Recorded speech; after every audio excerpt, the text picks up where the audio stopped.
thing about these classes, right? At least I can genuinely disrespect people like Roger. Don't be silly. The only reason why Roger turns up at these classes is if he feels sorry for me. I do, yeah. Yeah. The only reason why I allow you into these classes is because I feel sorry for you. Right. Okay then. Okay. Let's get started. Right.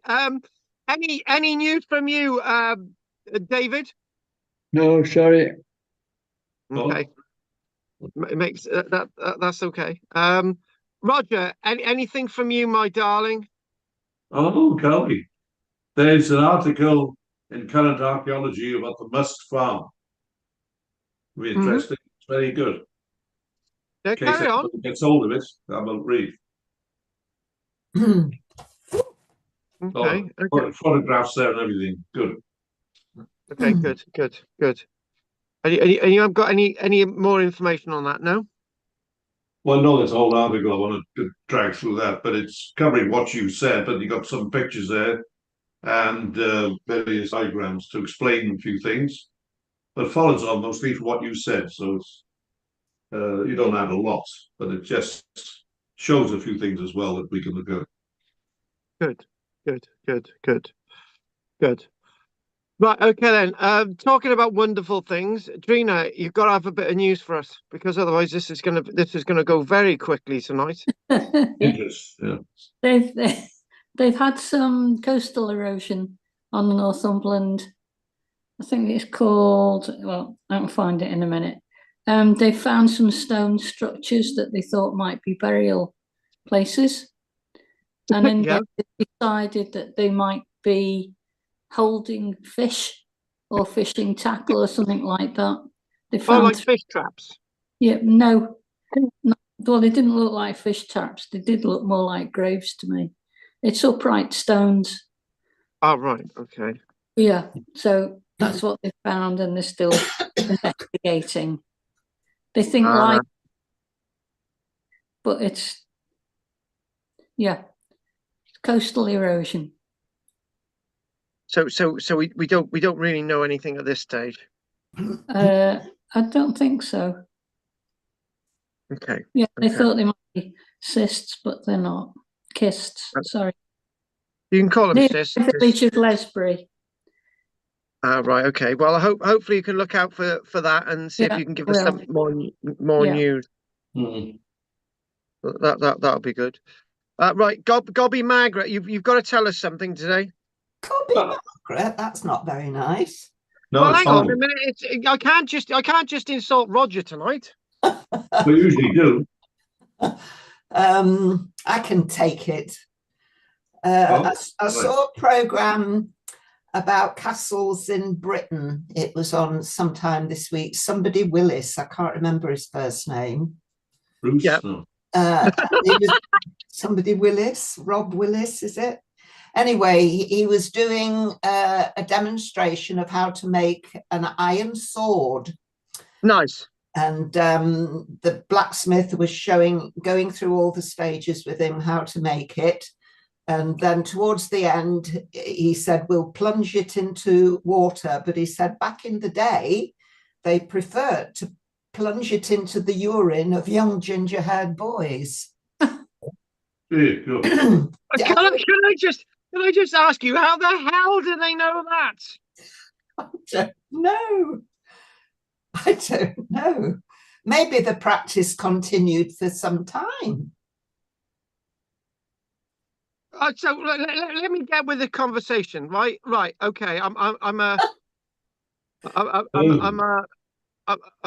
blacksmith, right? Okay. Right. Can you get a bucket from that little red-headed boy down the road? And it's got to be like, quite a big bucket, and we need it to sort of put the sword in, right? So they go to get the ginger-headed boy's urine, right? And on the way up the hill, they drop the bucket goes everywhere. So then they desperately pee in the bucket then, and the blacksmith's not going to know. But maybe this is blacksmith lore that's kind of come down through the ages that only blacksmiths know about. Right. Okay. No. You've actually got that wrong. Now we all know about it. Yeah. Well, the boys must know if they tinkle into a bucket. Oh, Right. Okay. Let's crack on. Right. Okay. Now, thanks to a donation from somebody off this very off the very internet, the YouTube. Right. I had a box. Oh, by the way, did you all get your newsletters? yeah, Yes. very good. Yes, Yes. thank you. Good. Right. Basically, we had this thing in the post, right? Obviously, there's a pillowcase on it at this minute, but you know, to keep it good. And I didn't think it was going to be this big, right? It's coming out of the box. It's coming out here, right? And here it is, right? Wow. Look at the size of that. Wow. It's a proper academic book, isn't it? Yeah, and basically, there it is, 1836. Wow, Wow. fantastic. So this is Archaeologia. So this publication has like I haven't worked I haven't counted down many, but it's got the region of 15 pages dedicated to the Mole Cape out of about 500 pages that are actually in this book, right? So the reason for getting this was to actually tell the real story about the Mole Cape and to actually give you the real facts, because up until 1951, nobody had actually really written anything down except for what had been written in 1836. So when you get to 1951, somebody sits down and says, "Oh, right, we'll write the story about the Mole Cape. We'll put it into an archaeological publication," and it's completely different from what is actually written in here. And then you're thinking, well, hang on a minute. The stuff that's written in here in 1836 was written 3 years after it was discovered. And the stuff written in 1951 was written over 120 odd years after the Mole Cape had been discovered. So which of the source you're going to believe? Well, unfortunately, most people believe the one in 1951. But this has got basically the core of the information that we need to try and understand the Mole Cape. So I don't really understand. It's basically like saying, right, what we're going to do, we're going to ask that man over there what happened. And then 10 years later, somebody says, oh, we'll ask the other bloke about what happened because the other bloke's dead, but we'll base everything on what the other bloke told us. But unfortunately, that's the story that people go with. So this itself, the stuff in here, other than me looking at it on Thursday, right, was completely fresh, and there's a lot of detail in it. And when we go through it tonight, hopefully, we're going to try to work out the real facts to do with the Mole Cape. Now we haven't got hundreds of illustrations. There's only a few illustrations in this book, but it's a lot of written text. So what I thought we would do also is do a chunk of this, and then we'll do some stuff on Cornwall with tin mining, right? And then we'll come back to this, because if we just do it in one big blimp, it'll be like, right, okay, I need to digest this. And Carl's going to do more. So what we're going to do, we're going to do the Mole Cape, where we're going to then have this other stuff in the middle, and then we're going to come back to the Mole Cape. So I think without further ado, actually holding this, feeling this, smelling this, you get the sense that the pages associated with the Mole Cape have probably only been opened a few times in nearly structures that we hang on a minute, has only been opened a few times in this 190 odd years book history, right? Actually, it's just under 190 years, right? And by examining this, we're hopefully going to be able to understand a lot more about the Mole Cape. And I did message Andy and say we're doing the stuff on the Mole Cape tonight, which we've been trying to get hold of for ages. but unfortunately, it was all set up to do tonight. So, right. So I think what I need to do is to go to the images, right? And that's what we're going to do. The images that I got set up here. At least we know what we're doing. We've got a plan, which is good.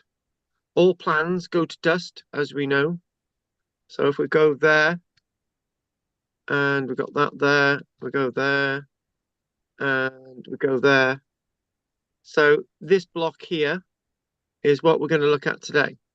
So I think what we need to do is directly look at the book. And what I am going to do is I'm going to get the pages copied by the printer that does all our printing stuff. And I might then, on a future occasion, just say, these are what the pages look like.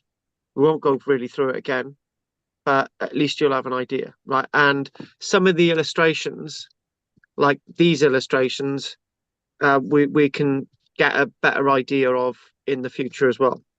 But I wanted to give this to you as it's fresh. And being that it's fresh, and that the book arrived on Thursday, so this is as good as genius. So one thing I'm reminded of saying to you guys is that if you come across anything to do with the Ness of Brodgar, any updates, anything said, you need to bring them to these classes. Okay. So right, let's just turn to the pages that I need to turn to, and we start off on page 422. So we go all the way through and we pop through to 431. So and we got the pages of illustrations. So as I said, it's like, what is it? Nearly 15 pages altogether. But they're not all writing, as I say. So with this in mind, I've got to build up the scene. Now, if we go out of this, we need to go to here. Now this is the Mole Cape, okay?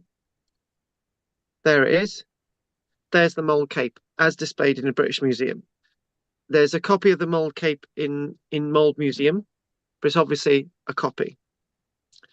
And when I was talking about the Mole Cape, was it months ago?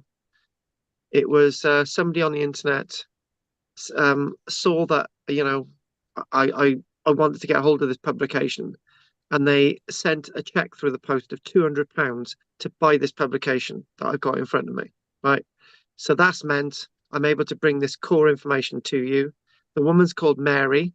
She actually lives in the locality that the Mold Cape was actually originally found, near Mold in North Wales. And all she wanted out of it was a photocopy of these pages from this book, Archaeologia 1836.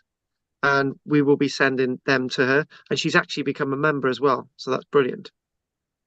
So when we looked at the Mold Cape, I got to be honest with you, I focused basically on more or less what there was published on the internet. And I remember saying at the time, this is deliberate. I haven't bothered looking at any books. I made that clear that night. I'm going to get it all off the internet. And then when I get this original information that I've got in front of me now, thanks to this woman donating that money, we're going to read out the real stuff. And as we go through, it might jog your memory, but I said this off the internet. But the internet is based on what was written in 1951, not what was written mainly from 1836. There is some stuff from 1851 that's based on what's in this book, but people have added to it. In other words, they've surmised, and which it gets very confusing.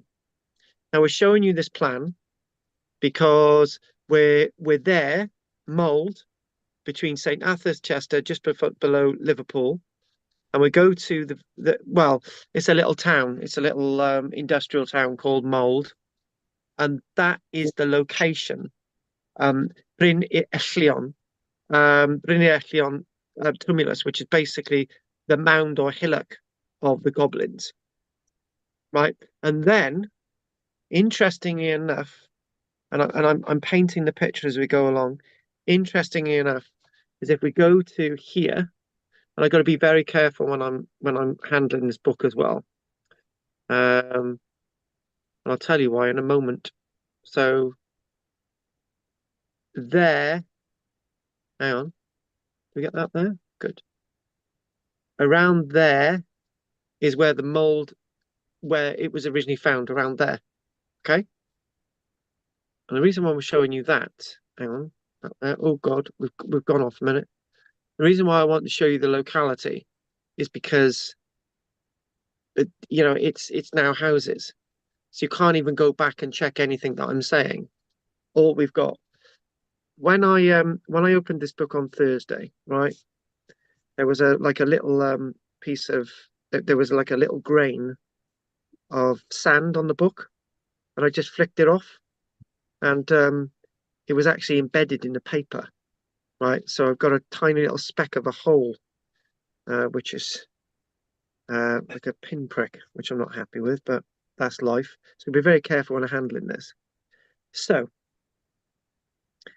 if we that little road there, the one that runs parallel with the screen, that was like a little trackway in the past. So we're sort of setting the scene, right? And I'll try and change the images. So it's all about a chap by the name of John Gage, Sir Henry Ellis, a certain Mr. Langford, no, not me, and a certain Reverend Clough. The plot thickens. So, in a letter from John Gage, director, to Sir Henry Ellis, secretary, and this is associated with the publishers of Archaeologia.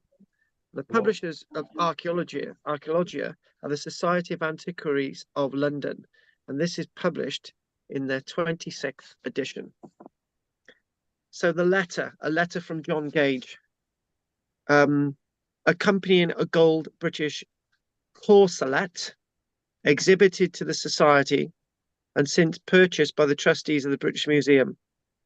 And this was read to the Society on the 17th of December, 1835. Now, to get an idea what's going on, the mold cape was originally found on the 29th of January, start again. That's wrong. The mold cape was originally found in 1833, right? So the problem is that we have is that 2 years have passed since the original discovery of the mold cape. And then we'll look at the problems associated with the evidence that we've got today. And the evidence that we've got today of the mold cape, if we go to there, the evidence that we've got today of the mold cape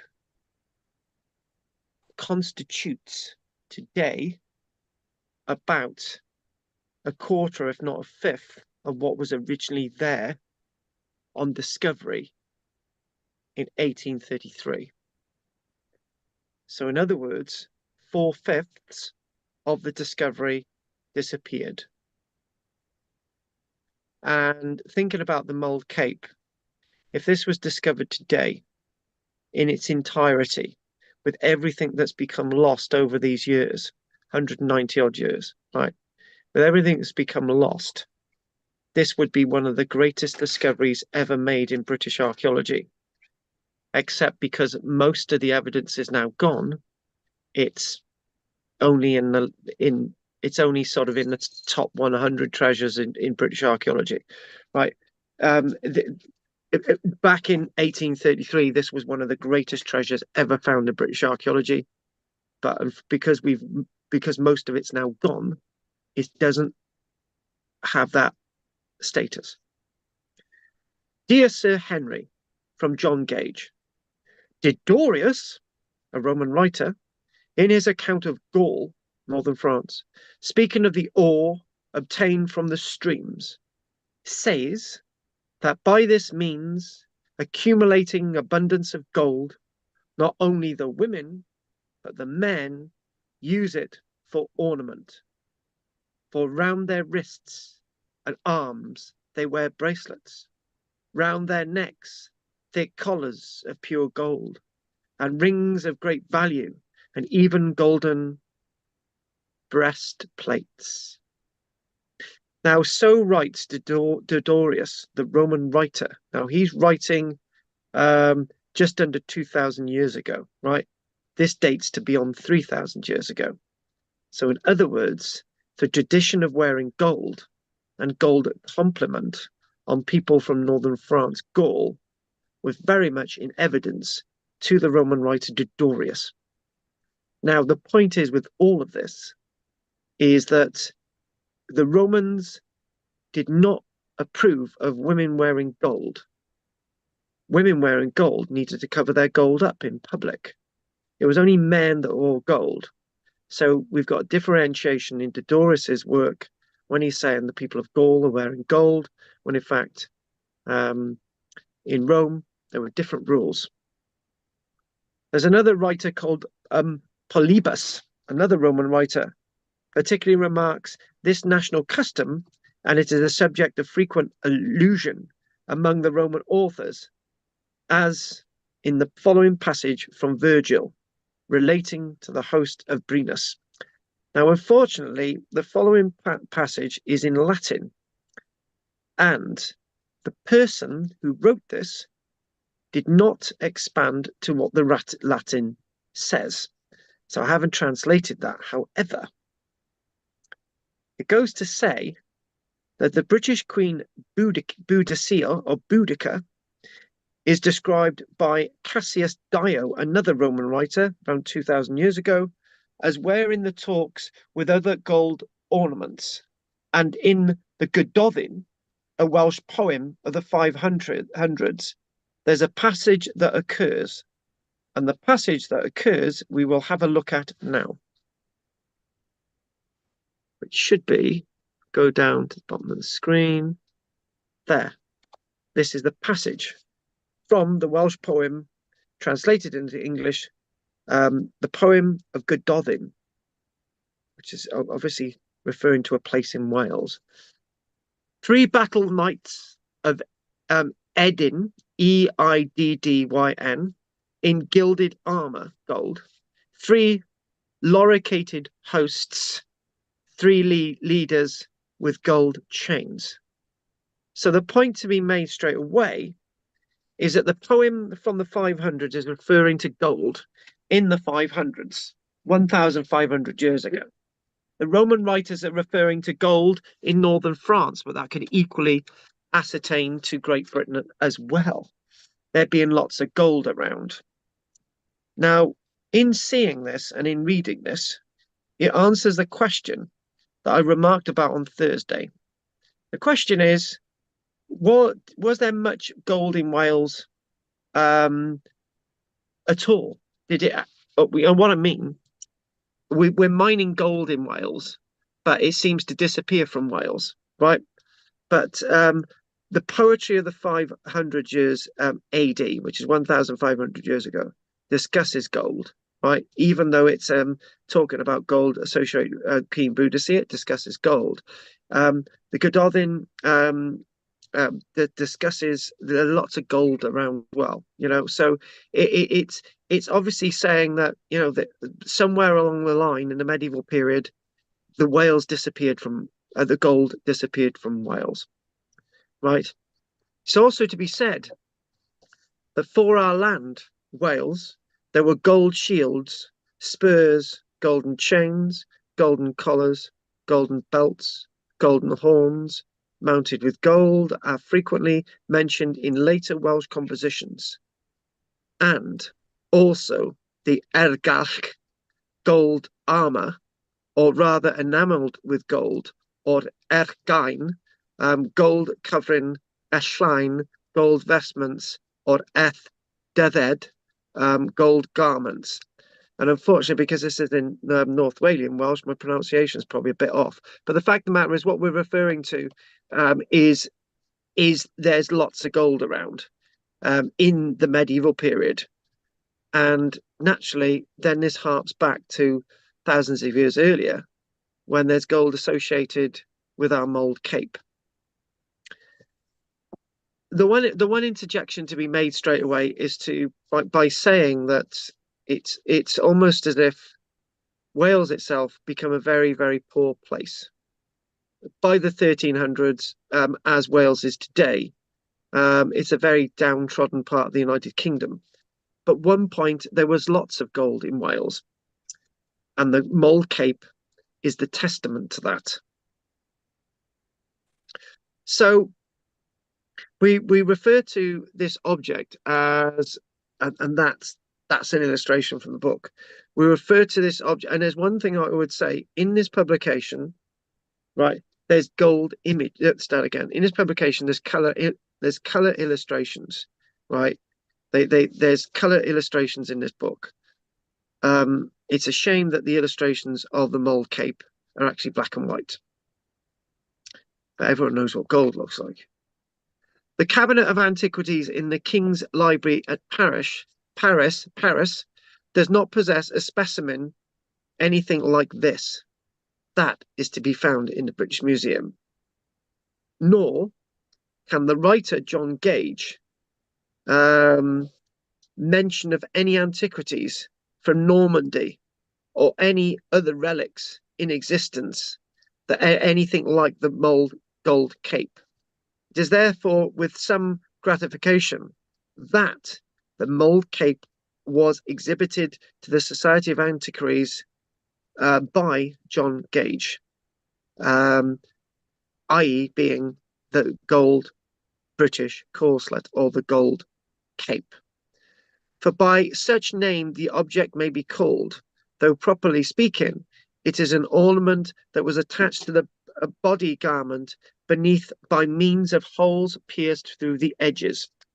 Now, when we did on Thursday, we had like a trial of our Welsh history sessions, right? And which we did that because we had this book, and when we do my live shows next year, we're gonna have lots of images and lots of illustrations associated with the mold cape, and by getting hold of the book, that's part of that journey.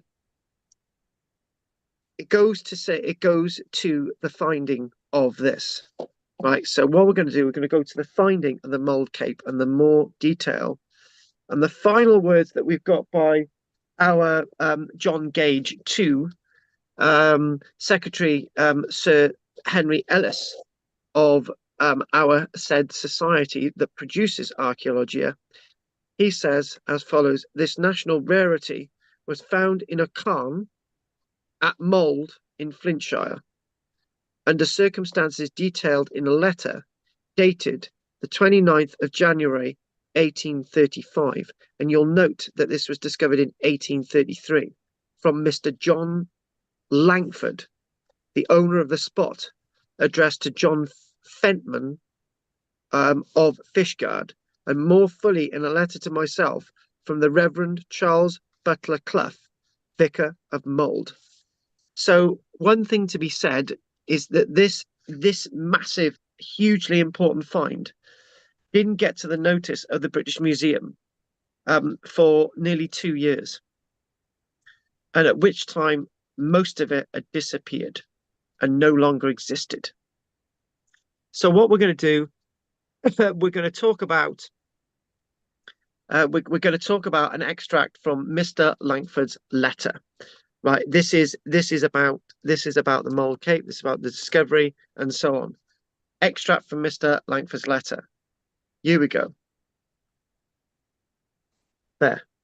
That's how it was arranged. That's how it's arranged in a book from it was when it was published in 1836. There it is. Extract from Mr. Langford's letter. The gold breastplate now in my possession, i.e. John Gage, was raised on the start again.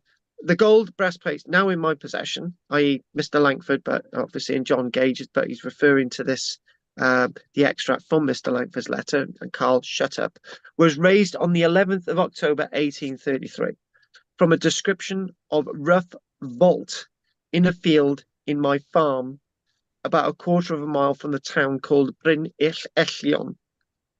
The stones had partially fallen, among which were found the bones of a man, and the breastplate, which was partly bent together from the weight of the stones which had fallen on it. Interjection, folks. None of the human remains exists today. So whether it was a man or a woman, we don't know. The discovery happened by removing what appeared to be a mass of litter in order to level the mound with the rest of the field. About 300 or 400 loads of pebble and other stones were found upon the place where the body had apparently been laid. So it's not in this source, but on the internet, one of the writers says that people from the local workhouse were used to quarry stone for the construction of the road. When in fact, in a moment, we've seen that they leveled the mound because it was too high, right? So what's on the internet is not right, because this is what was written down by Mr. Langford. So back to that, about 300 or 400 loads of pebbles and other stones were found upon the place where the body had apparently been laid. So this is an extract from Reverend Clough's letter. It goes, Sir, at the request of Mr. Narin Owen and Mr. John Langford, I beg leave to acquaint you with the result of my inquiries with respect to the discovery of a gold corselet near this town, which I understand is now purchased for the British Museum. So in other words, after the horse has bolted, people are now starting to do their research on this amazing find. This spot is about a quarter of a mile from the town of Mold. The road from which place to Chester is cut through part of the bank within 8 or 10 yards of the site of the interesting remains. So in other words, the road itself is just nearby, and you can just think again back to that road there. So think that, look at that road and think, right, that house is just below, sort of just a little bit over, just a little bit, well, it's not centre, is it? Just a little bit over towards the right of the centre there. And we got the road there. So the road was probably the ancient road to this part of the country from the neighbourhood of Chester, as the nature of the ground, both above and below the bridge, over something known as the Allen, which is the river, being very marshy, must have rendered a passage otherwise than near the present bridge, often impracticable before the drainage of late years took place. So there's lots of activity going on, you know, with this whole juncture, guys. A short time before the discovery of the corselet. Now we discussed the word corselet, and basically a corselet is in a drape around your shoulder, which is you know, tied up at the front or buttons, right? But that's what they're referring to it as anyway, but this is gold.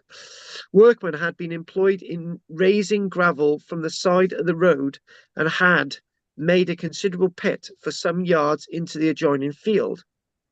A new tenant, Mr. John Langford, having taken the field, and the pit being unsightly and relinquished by the surveyor of the road, he employed persons to fill the hole by shovelling down the top of the bank, While so employed, they observed that the whole of the materials with which they were filling the gravel pit appeared to consist of large stones than the material of the gravel below, and among them were several very large round stones.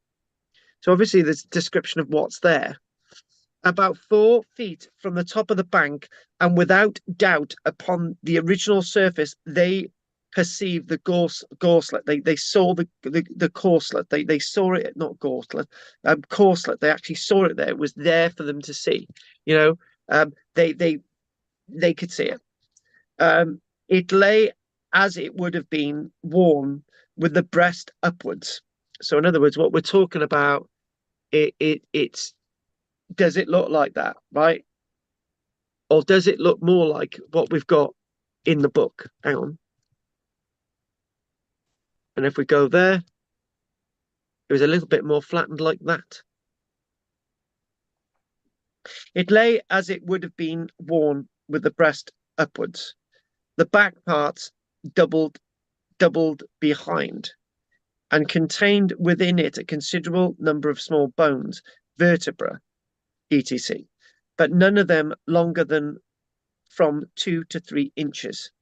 The skull, of no unusual size, lay at the upper end, but no bones at the extremities were noticed. These bones had no symptoms of fire upon them. The corselet was very resplendent. Upon it, in rows, lay a quantity of beads, some of which I saw, but cannot now procure one. Basically, the beads no longer exist.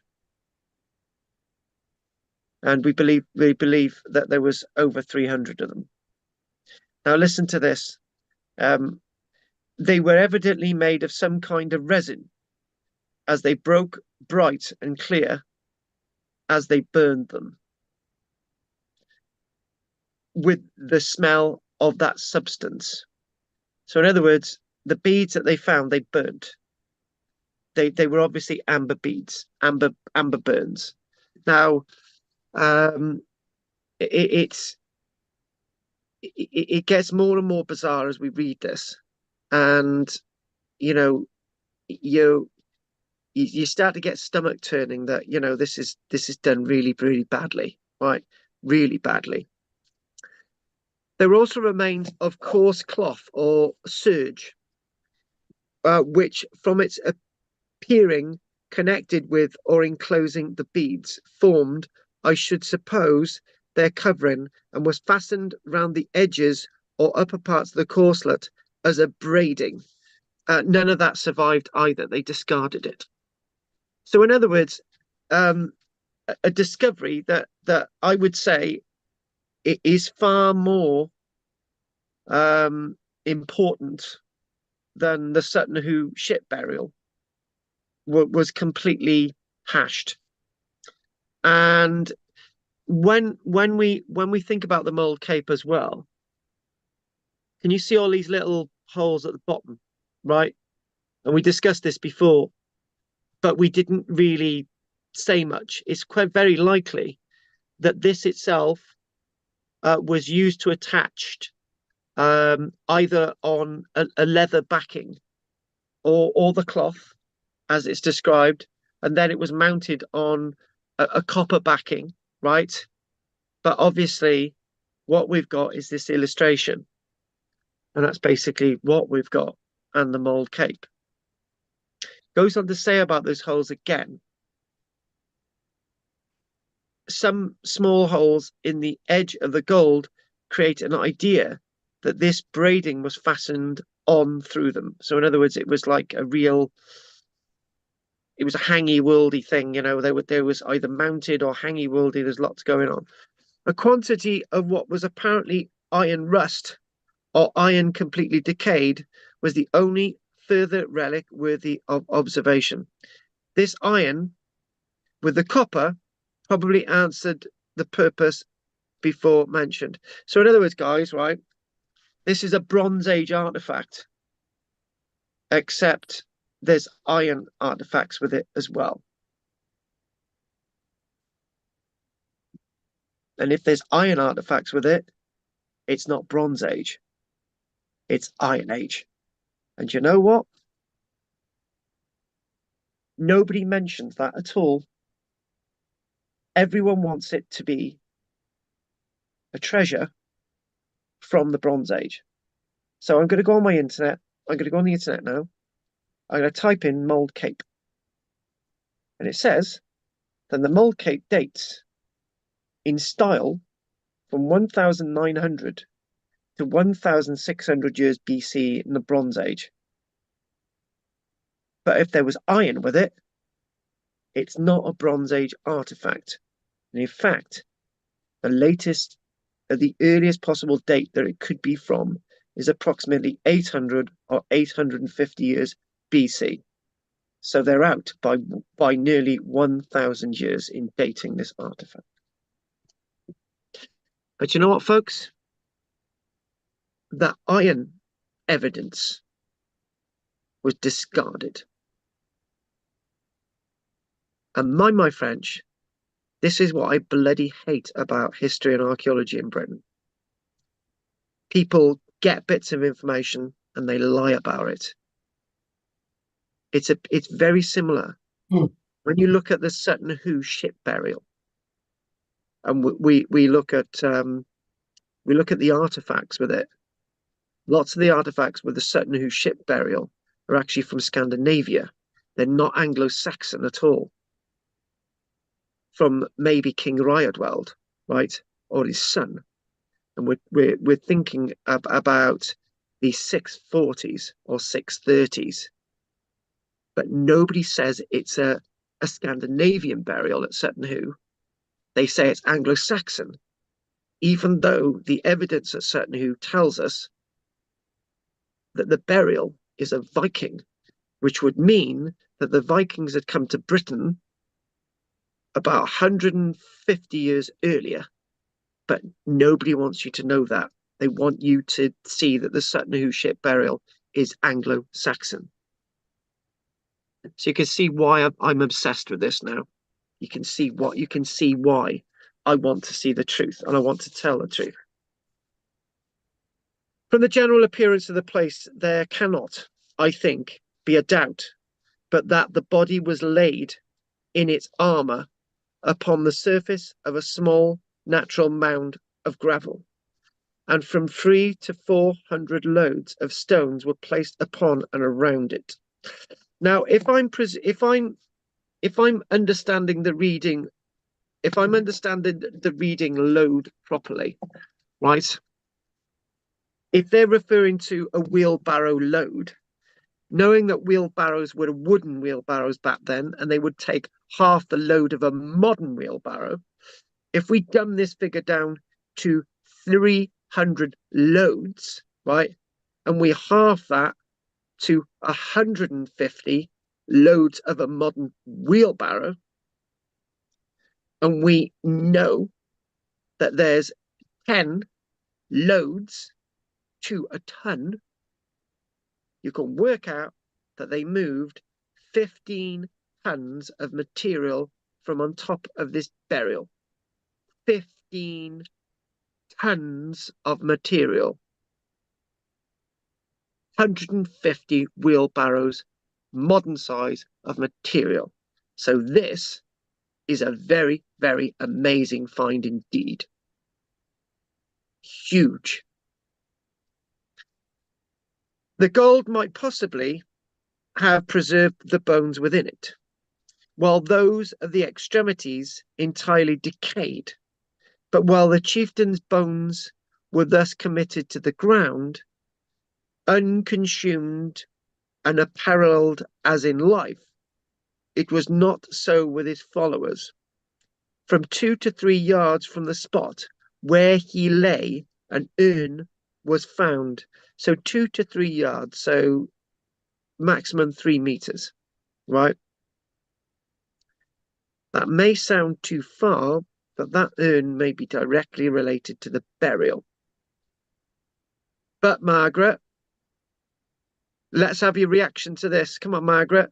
But unfortunately, the intact urn in 1833 was broken to pieces by the workmen, and more than a wheelbarrow full of remnants of burned bones and ashes with it. which were discarded.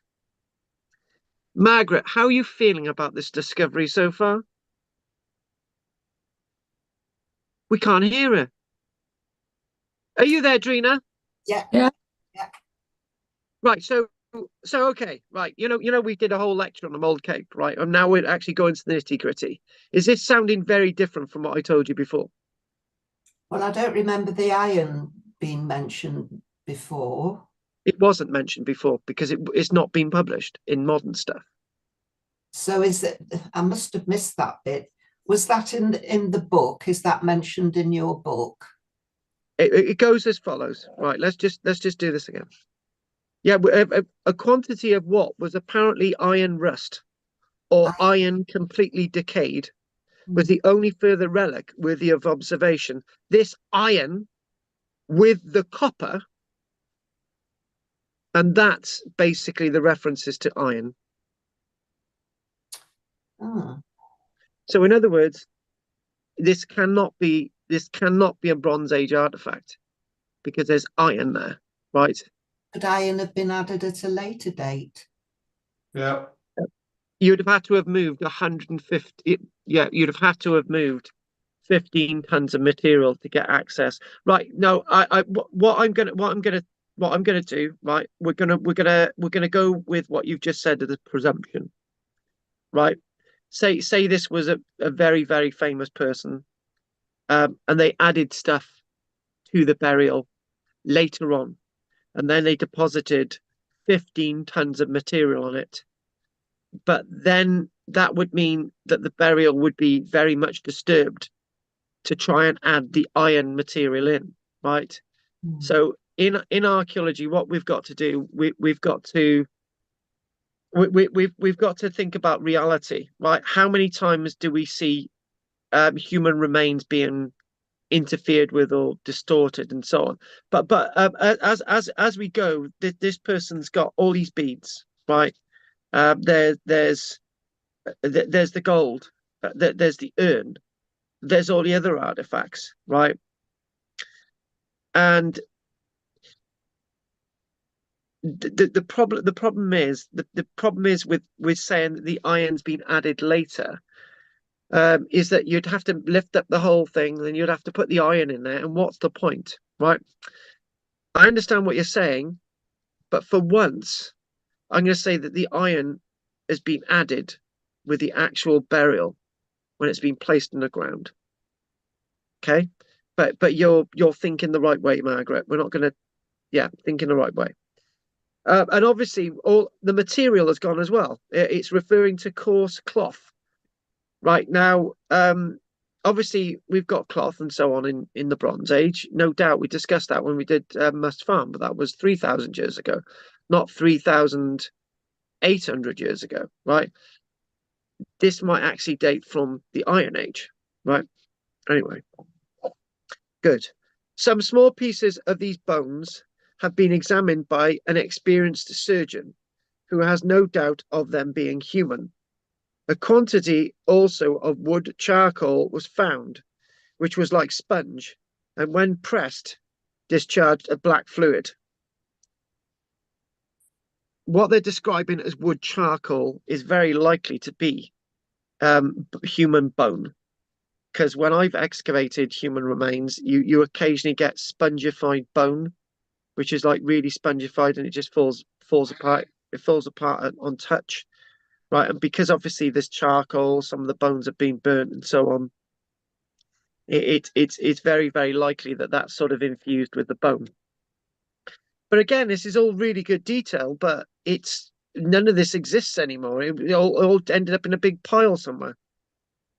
Some of the largest of the stones which had been heaped together were from 8 to 10 pounds or more in weight. So in other words, there's me talking about 15 tons of material. And then in a moment, somebody saying, actually, there were also massive stones as well, which were 8 to 10 pounds in weight. 1 or 2 of these were within 2 or 3 feet of the corselet. Connected with this subject is certainly a strange circumstance. And the same strange circumstance is what I'm going to tell you in a moment. Right, but there's one little fact. Now, the reason why I had to get the book, and there's another reason why I had to get the book, is that there's another version of this book online, but it's not complete. Right, somebody has photocopied it and chucked it online and said, "Oh, you know that it's all there, but it's not." Right, and what's missing is this: beads of this kind in my possession, found in a barrow in Norfolk, burning like resin, are amber, and Mr. Faraday, after the test of them, is of this opinion, John Gage. So, in other words, whenever they find amber beads, the antiquarians burn them. And I'm just thinking, this is mad. Why? So, in other words, what we've got is the evidence from the site. The beads were burnt, over 300 of them. And this is the archaeology. It's just like they're burnt. The artifacts have been destroyed. You know, beads that belong to the person that were actually buried that have been destroyed. Now, interesting enough, that there's a story that I'm going to tell you, right? That is a story about an individual that witnessed something before the mound and its remains were excavated, or well, not excavated, dug into. Here we go. Connected with this subject, it is certainly a strange circumstance that an elderly woman who had been to Mold to lead her husband home late at night from a public house should have seen or fancied a spectre to have crossed. One sec. Hang on a minute.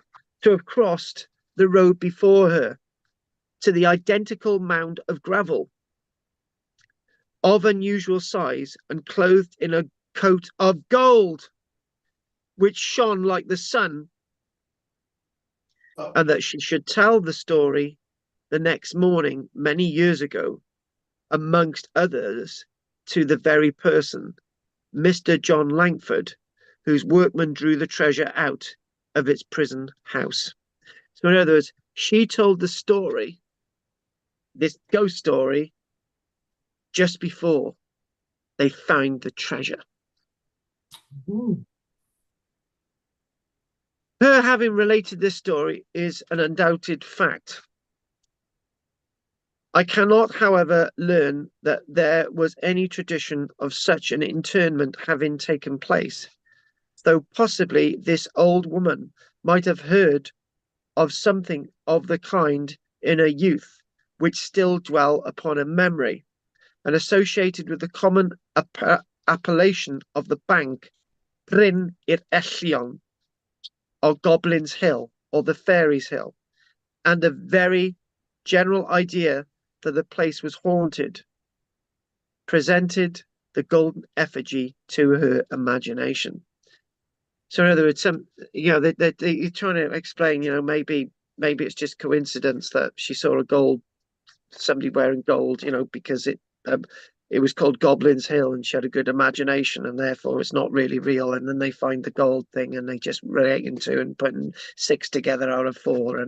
But the thing is, it's a bit odd that she's got that weird premonition of what's there, and it's an interesting story in itself. However, some more dramatically bad news. Oh, and actually, if any of you are getting a bit tired of me talking about this now, it's a bit odd that the following sentence. The following sentence comes to us by John Gage. He says, "I am afraid I have wearied you with the narrative." Sorry, Dave and Drina, but I must, and this is what he says there. He says it here. "I'm afraid I have wearied you with the narrative." It says it in the book. "But I must add in conclusion that I regret to say that the corselet suffered considerable mutilation. So what you're seeing now is only a fraction of what was once there. There was another gold cape. There were other copper lining capes as well. Mr. Langford, upon its discovery, having no idea of its value, threw it into a hedge Oh, and told the workmen to bring it with them when they returned home to dinner. In the meantime, several persons broke small pieces off it. And after I saw it, one piece of gold, apparently a shoulder strap, which was entire, or piece passing over the shoulder from the front to the back of the arm, was taken away. Two small pieces of what I believe to have been from something similar, the other shoulder strap, with several small pieces of copper upon which the gold was fixed, are still in Mr. Langford's possession. Several rings, statue of Lloyd George, and breast pins have been made out of the pieces carried away. So, in other words, the workman thought, "Oh, right, the gaffer's not really interested in this, so we'll go away with a load of it." And they did, and they melted it down. And strangely enough, people became very wealthy. mm. I had to go back to the source material. I had to. Right? We haven't finished yet, but I had to go back to the source material. So what we're going to do, we're going to read out. There's this half bit of a page here, and then there's this page, and then we'll stop, and then we've got one, and then we've got two, and we've got three. We've got 3 pages after that. So after the break, we'll do a bit on. We'll do a bit on Cornwall, right, and then we'll finish with the Mole Cape. So here we go. From a further correspondence I have had with Mr. Clough, Reverend Clough, and also from a passage in his letter just referred to, it would seem that, according to the information received by him, there was not anything similar to a vault in the Khan described.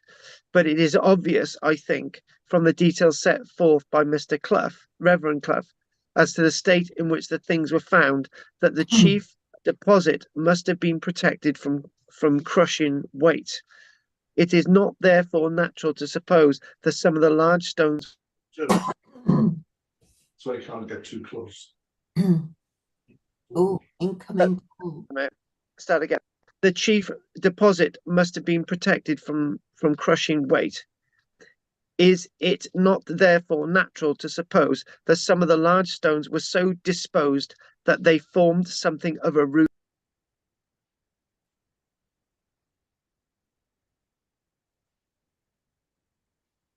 Let's keep coming in. It is not therefore natural to suppose that some of the large stones were so deposited that they formed something of a rude kist.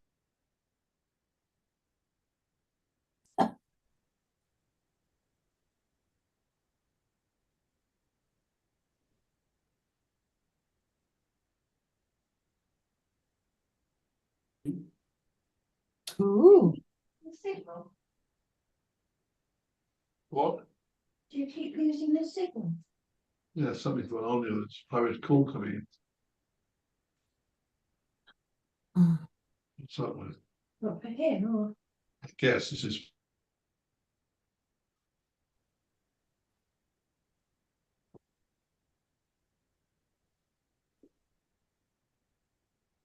Yeah.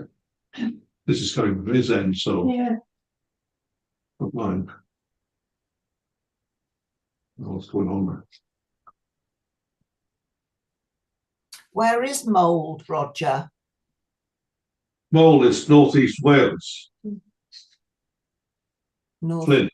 But I think this cape he's talking about, I think it's Druidic. Oh, what's that? The modern Eisteddfod, the Druids they got now, have a similar decoration on top of the white robe ones All around right. the neck. I think it's the same origin. Right.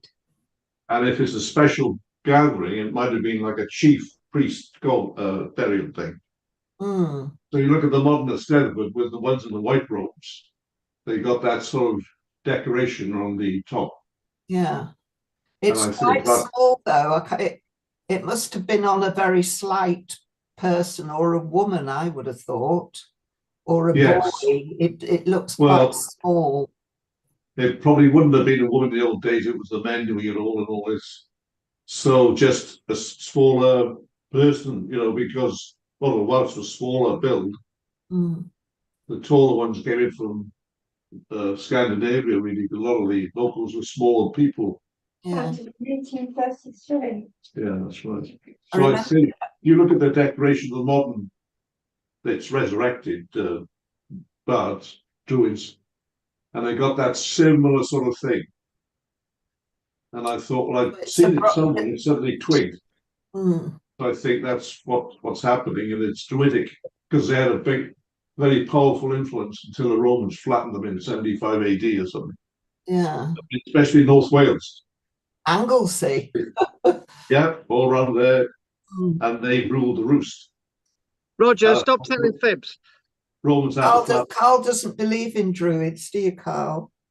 Yeah, but Roger's allowed to talk nonsense. He's allowed to.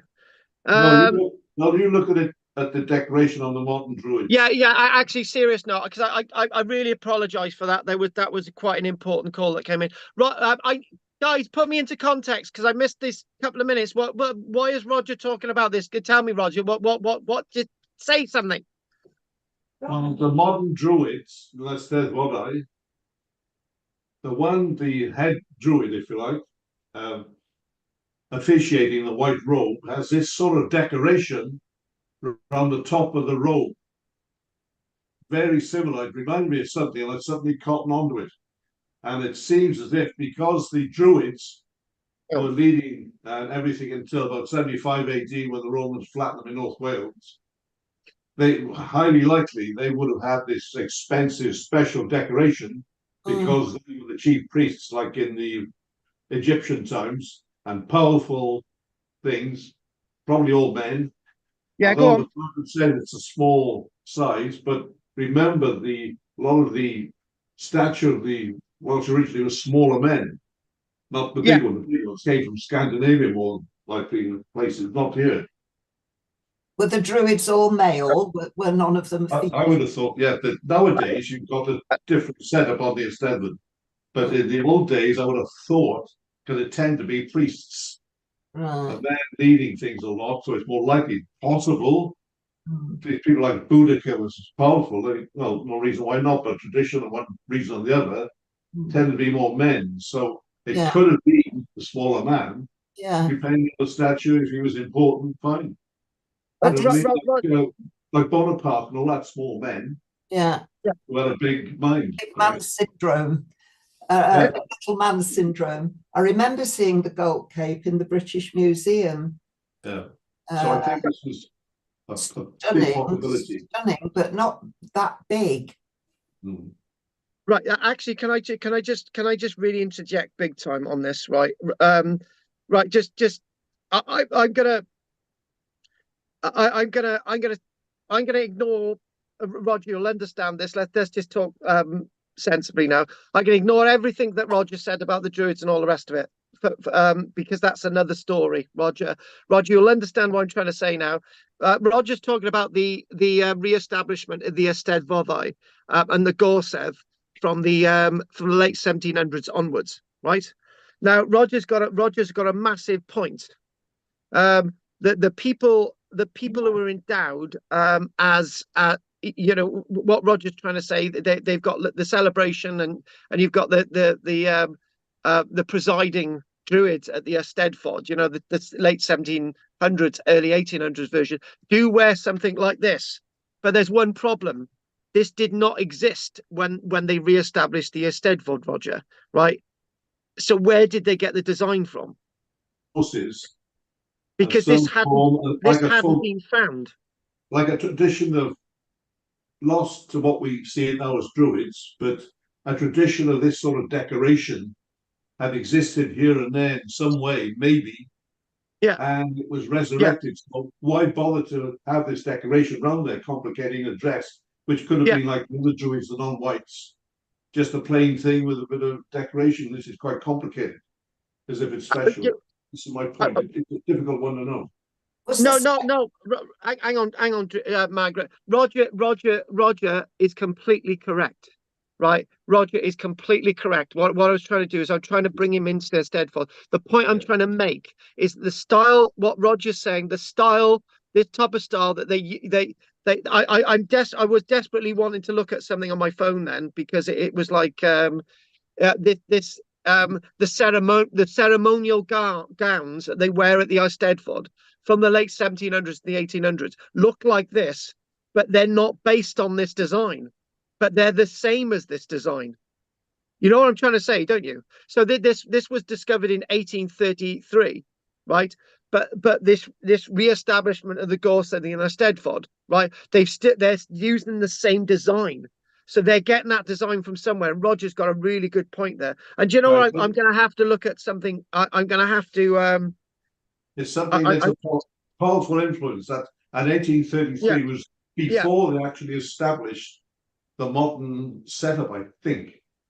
No, it wasn't. It wasn't, Roger. It wasn't. This was it was already happening. You're talking about Roger. You're talking about Iolo Morganwg. Iolo Morganwg was died in 1825, and he had already established most of the stuff. Yeah, but I mean the modern designs, put it that way, because it's a whole tradition. I don't know enough to say. It's I need much similar setup, and the Druids were so powerful, which is my point, why the Romans had to put them down.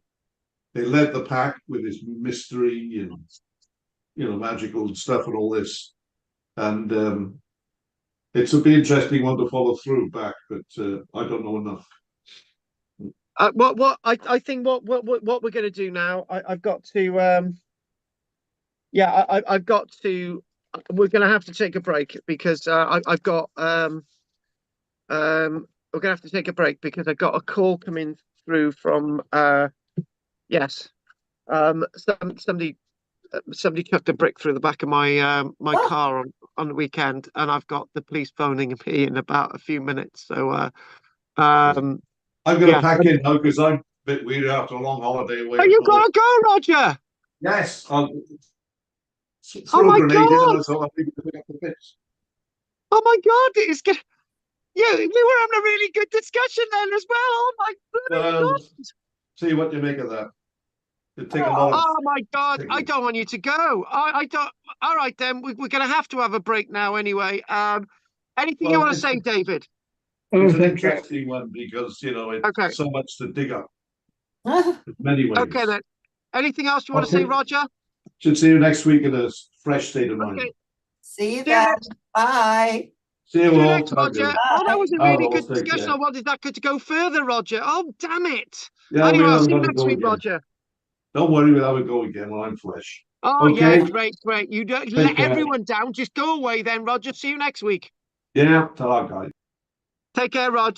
Oh, that's a shame. I thought we were going to go even further with that. I'm really upset now. God. Okay, Gina, anything you want to say? No, not at the moment. Thank you.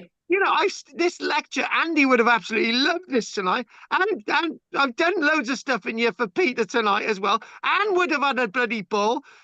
Roger's gone off early. It's like, my God, it's like Wales playing Slovakia on the weekend. 4-0.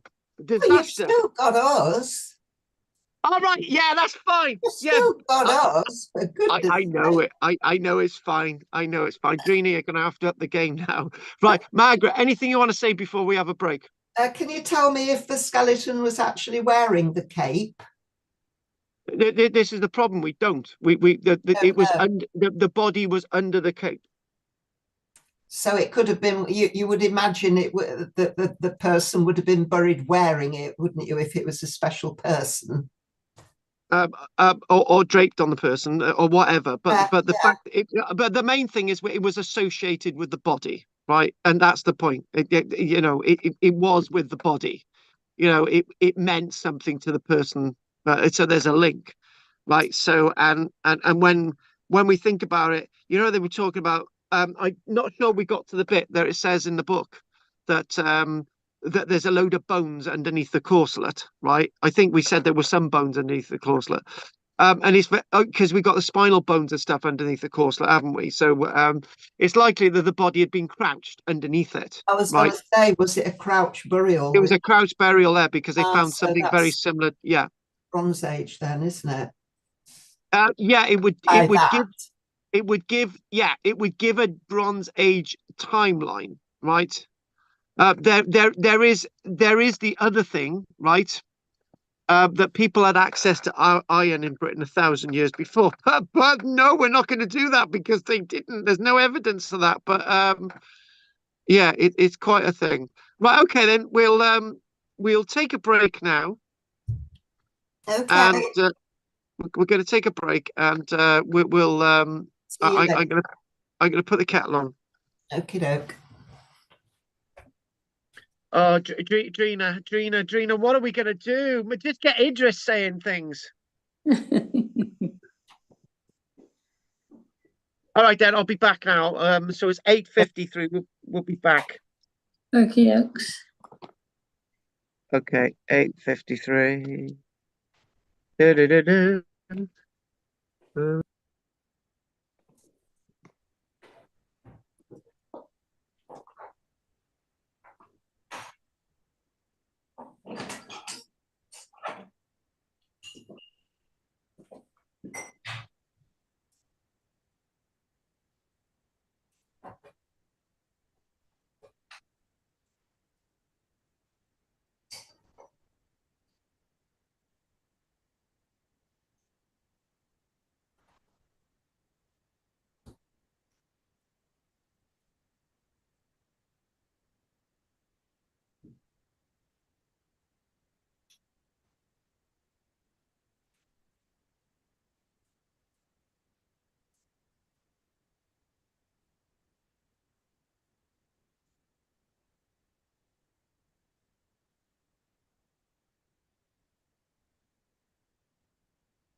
What have you been up to, Drina? Well, Well, the week before last, my brother came up for a few days, which was nice. yeah. We didn't do that much, but you know, it's a nice change for both of us. And then last week I went to Oxford. Oh, what did you do there? Oh, we were all over the place. Yes, we went to Blenheim Palace. Oh, great. We went to the Pitt Rivers. Did you? And that was my main reason for wanting to go. It's Oh, amazing. absolutely amazing. You could spend a year in there and not see it all. It's You could. huge. Yeah, absolutely fascinating. Yeah. They group things according to, I don't know, topic rather than country. All right. Yeah. So you get a thing with all masks in or all dolls or Yeah. really incredible. Oh, and I saw the Red Lady of Pavilan Oh, did you? bones, and they are red. It was Yeah. just incredible. Yeah. Oh, that would have been amazing to see. Oh yeah. Yeah. It's like, oh my God, I've done this. Yeah. And, they had skulls of different Homo species. Yeah. If you get Different. Yeah. yeah. And they weren't the real thing. They were casts, All right. Yeah. and it didn't spoil it at all. Do you know what I mean? They should look like, and if you hadn't told me, I Yeah. wouldn't Yeah. have You'd done. have thought it was the real Yeah. thing. Yeah. Oh, Yeah. fantastic. Oh yeah, it's absolutely wonderful. Yeah. Well, when I went to the one in Cambridge a few weeks ago, the Fitzwilliam. Oh They had a big Egyptian section there. yeah. And they had these mummified cats and mummified little baby crocodiles. Yeah. Yeah. And I was watching a program last week with that woman, I can't remember her name, that she specializes in Egypt. Yes. The Is one, she Egyptian or can't remember her what? name. You can't remember her name? No. There's a couple of people that I do know do. Yeah, the one with the big bosoms. Penny. And she mentioned this actually. They'd gone to look at this tomb, and she said cats were very popular. Everybody wanted a cat, Yeah. Yeah. a mummified cat to be buried with them. Yeah. And so many people wanted them that they didn't have enough cats. Yes. So they did pretend mummies. Yes, I've heard You that. heard that? I can't believe it. But it looks so comical. The one at the museum, it just looked hilarious. Yeah. Yeah. The tiny little crocodiles. So funny. Yeah. Yeah. God. Ah, Really? Yeah. Yeah.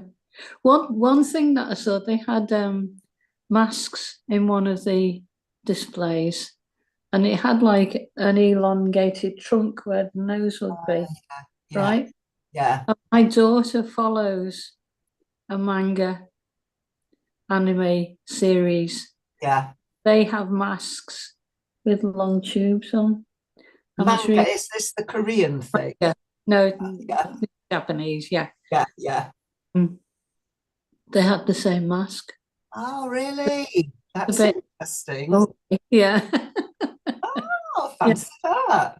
Or where the originals came from, but they were very old.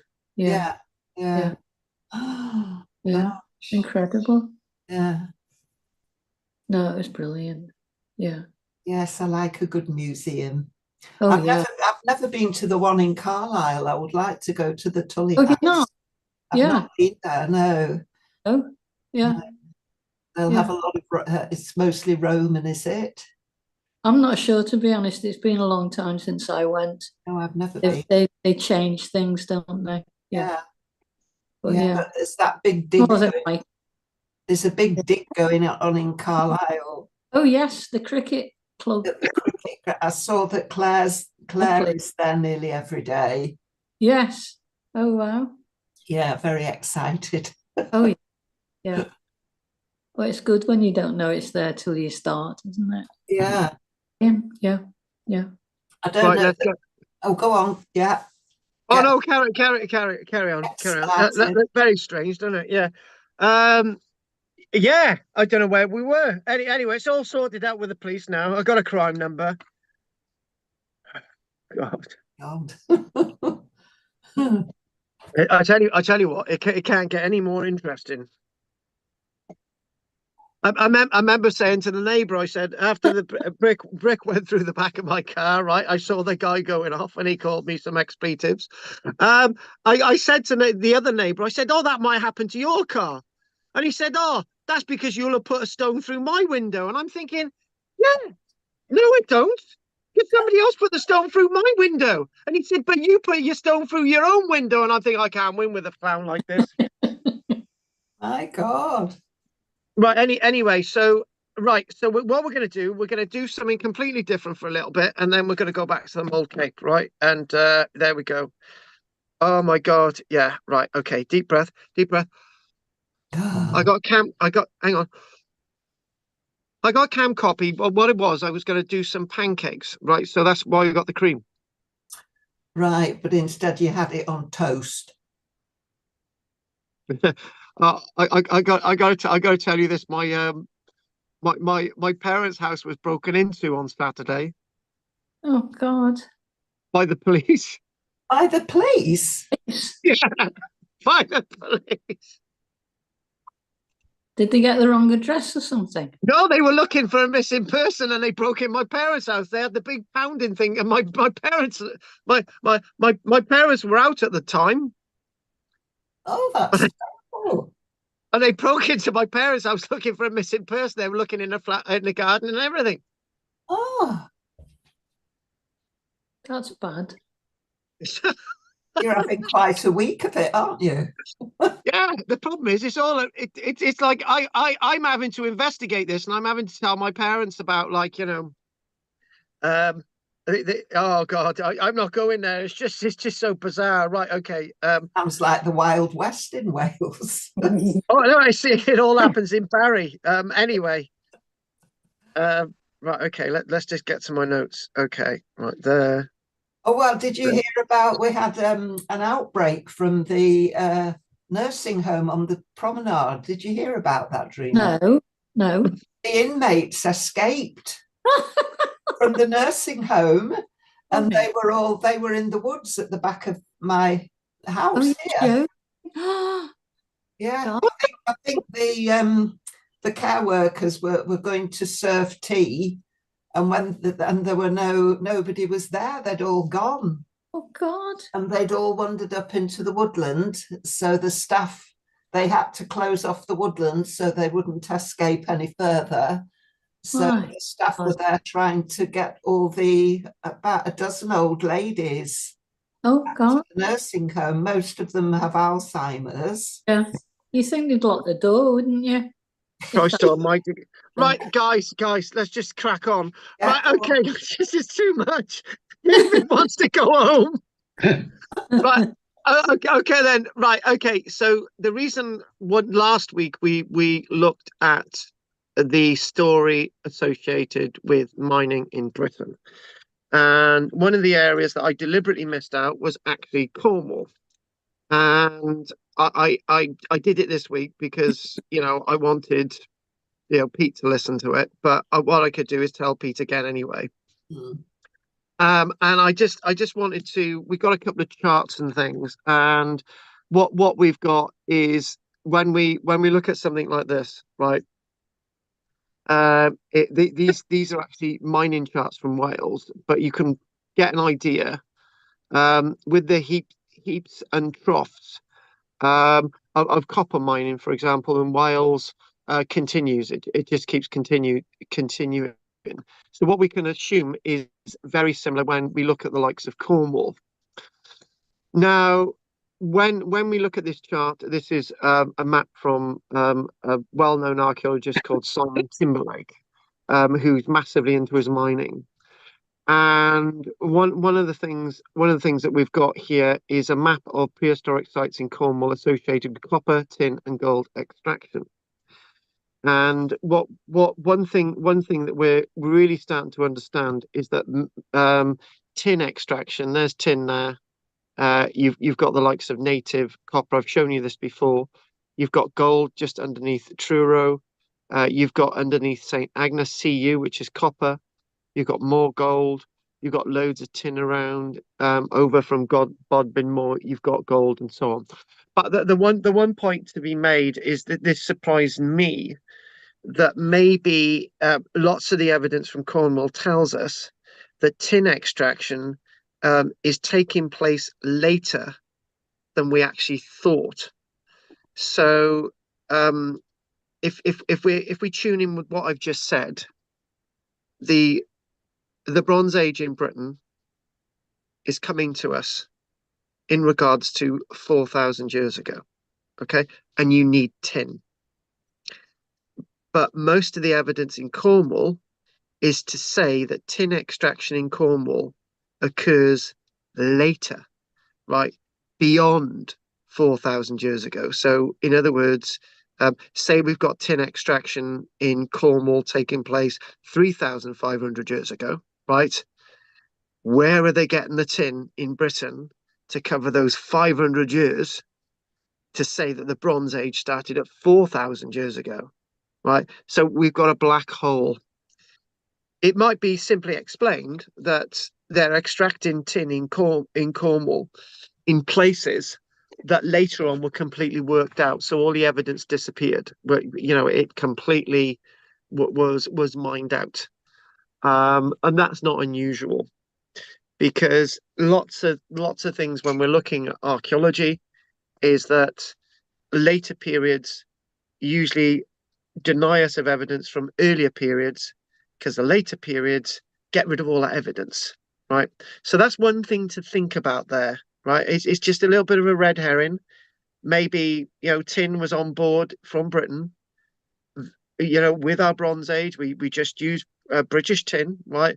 But it's worth thinking about that maybe there wasn't as much tin being mined in Cornwall in the early stages 4,000 years ago as we once thought. It's just an idea putting that in there, right? And when we look at this, right? If anyone knows a place called Oakhampton, you've got to drive through Oakhampton to sort of then drive down to get to the likes of Tintagel, right? And then further south, you've got Exeter and all the rest of it.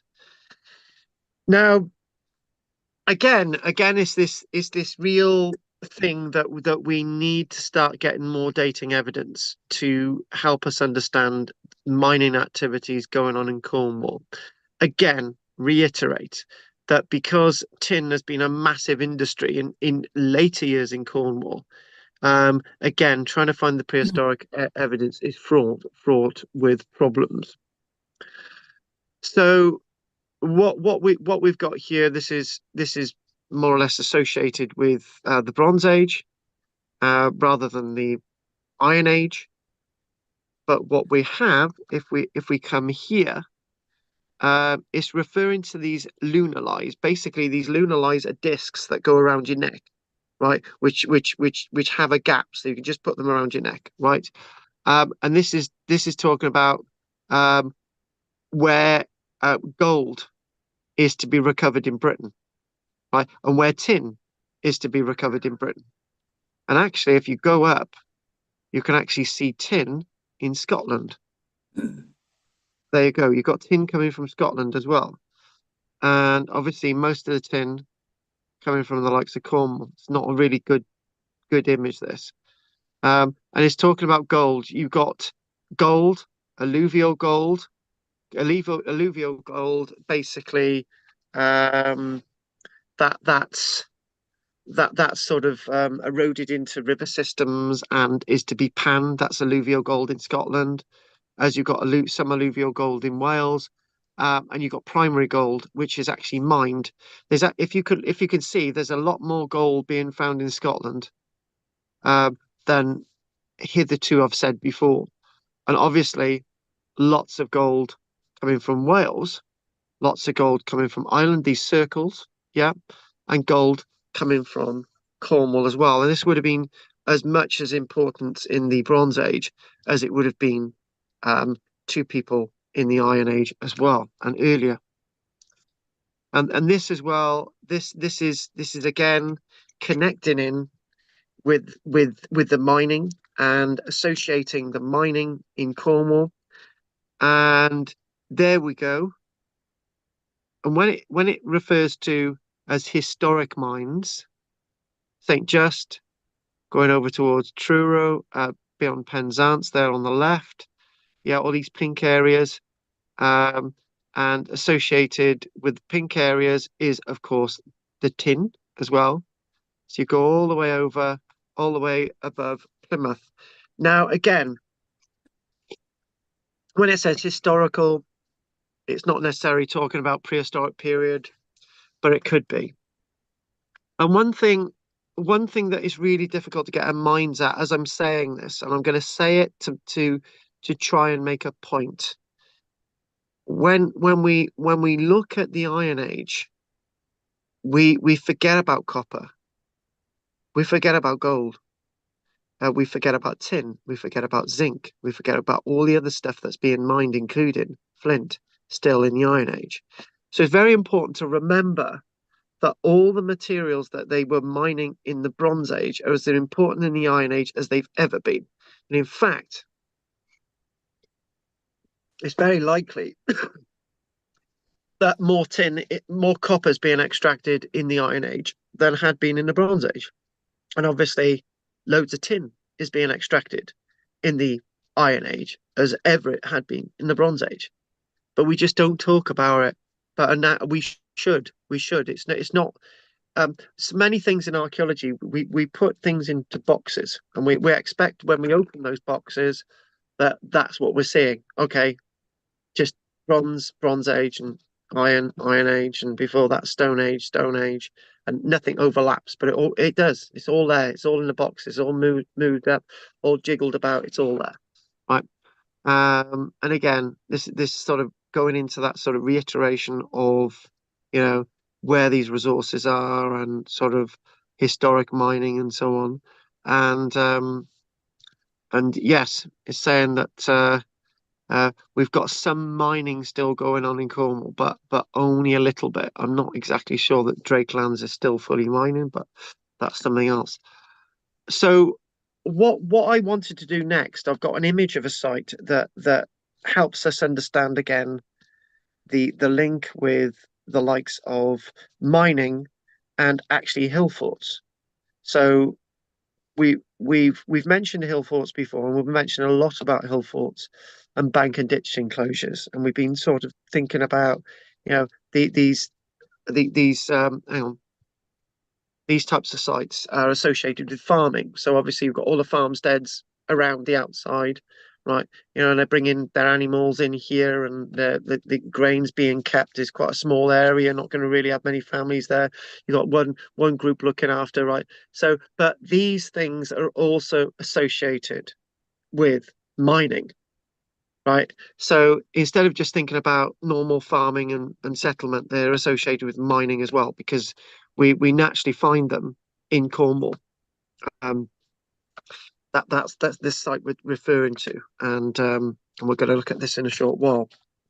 But if we go back and look at the quotes, right, to give us a little bit of information, Iron Age archaeology, there are a few remains of prehistoric tin mining in Cornwall, probably because later ones have destroyed earlier ones. We said that.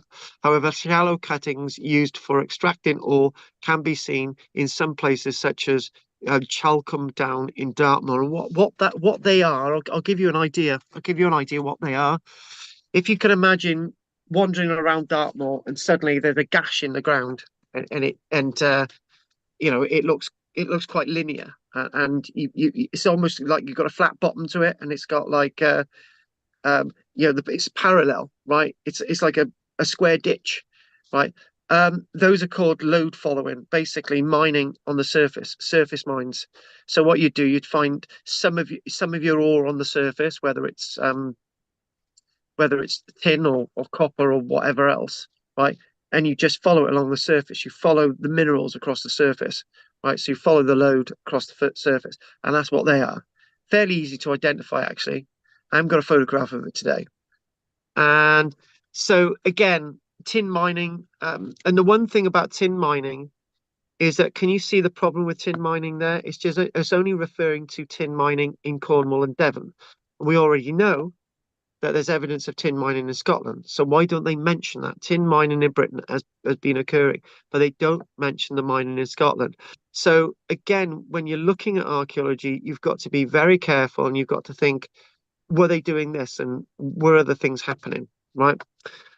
So the existence of tin in Britain can be traced back to 2000 years BC. But there we go, right? We're thinking there that mining, this is the point, approximately 1800 years BC. So, this is the thing, right? What's, is there movement of tin coming into the country? Is it going out? When does it exactly begin?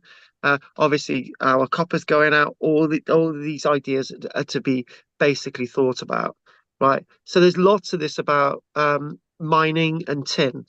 So what I wanted to do is just sort of chuck a hill fort in, and this is actually this is this is near Bodmin. Right, so if we go to, oh, hang on, wrong bloody thing there. Bodmin. So the place that we're looking at now is between Bodmin and Newquay, right? It's a place known as Castle and Dinas. Castle A.N. Dinas. Castle at Dinas, or Dinas usually means is a name in Welsh anyway. Yeah, but this isn't in Wales, it's in Cornwall. Right, so if we go back to that image, again, I want to try and bring something else to this.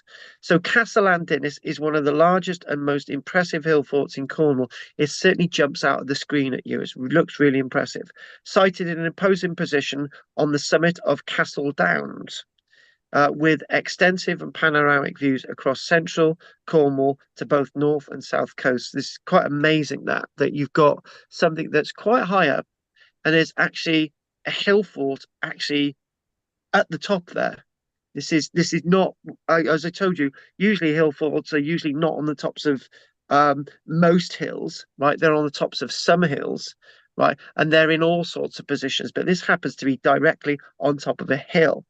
And wouldn't it be great to be able to stand here and say, right, we can see the north coast of Cornwall, and then we can go on the other side and we can see the south coast of Cornwall. That would be great. And sometimes today we think that, oh, we're the only people to have this experience.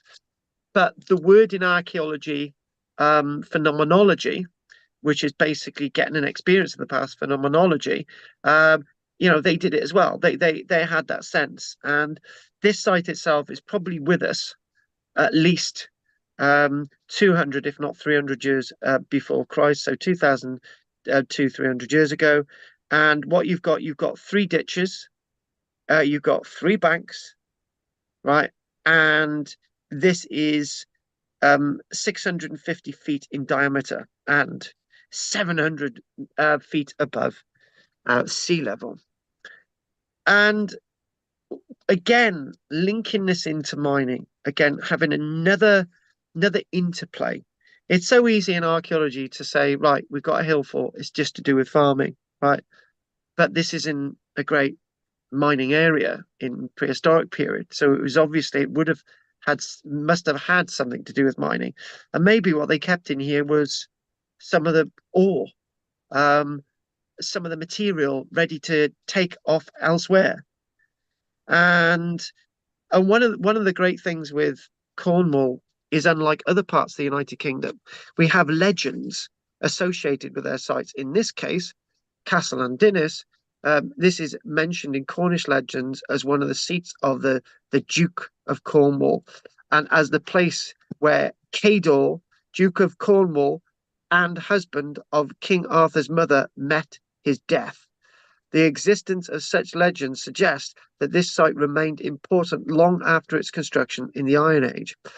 And it's really interesting, it's really important, again, to look at sites like this, instead of thinking them as an Iron Age sites, that they continued in use way after the Iron Age. So maybe for 1,000 years, this site was used for. Near this site, to connect with the landscape, there are two Bronze Age barrows. Actually, in this, you can see barrows, you can see little humps. That's a barrow there. There are two humps in there. So in the central encode area, there are two barrows. And again, this is really interesting because this site has been special and important to people for thousands of years, not just in the Iron Age. And when they excavated this site, when they analysed this site to in the 1960s, in the interior suggested that most of the evidence is from the Iron Age. And there was an entrance, and this site itself had a well. We don't often get evidence of these sites having wells, but this actually had a well. This was an Iron Age bank and ditch enclosure hill fort that actually had a well. And one very, very strange thing, it is likely that there would have been timber roundhouses and other structures and work areas. There are no traces of stone hut circles within here. Those roundhouses were probably used at one stage for storage, or one or two of them may have been used for habitation.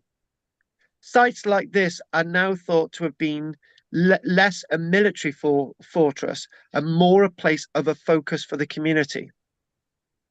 Maybe also seem to be a symbol of wealth and power of the people that lived here. A central place for social ceremonies, trade and ritual, and even storage. Now, this itself, let's just mention something else with a connection with the more modern age. In the early 1900s, the Wolfram mine had a significant impact on Castle and Dinas, such as platforms cut into the prehistoric ramparts to carry an aerial ropeway to the mine, right? And it's very, very interesting to think that later on this site is damaged and affected by later mining, when in fact this site may have actually had a direct link with the mining history, with the mining industry in the prehistoric period. It's one of those great sites that sort of tells you some of the mining story, but without the mines. So what we're going to do now, I just wanted to give you something as a little bit of a break from the Mold Cape, and we're going to finish with the Mold Cape now. And we're just going to do the last bit of the Mold Cape as I have a slurp, and that should take us 20 odd minutes, and then we'll call it a day, and maybe we might be able to finish early, but we'll see. Right, let me get the book out, and hopefully there'll be no more phone calls from the police. Oh God. Okay, I don't know where we actually got to, so I'm gonna have to we'll go back to the images on here as well. I think we got to we got to the pieces that were carried away on the crushing weight. Oh yeah, there's Margaret, do you know when we're talking about the body being crouched? We'll do that now. That's coming up. So we'll just get back to the Mold Cape now. Oh God, hang on a minute, folks. Just stay there. Just stay there a minute, folks. Stay there. Hang on. Another call in. Oh. Hello. Yeah, speaking. Hi.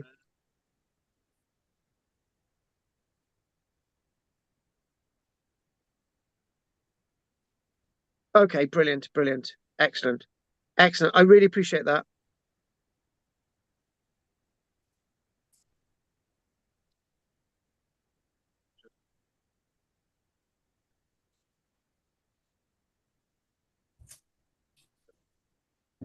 Okay, that'll be brilliant. Okay, excellent. That's another case dealt with for you.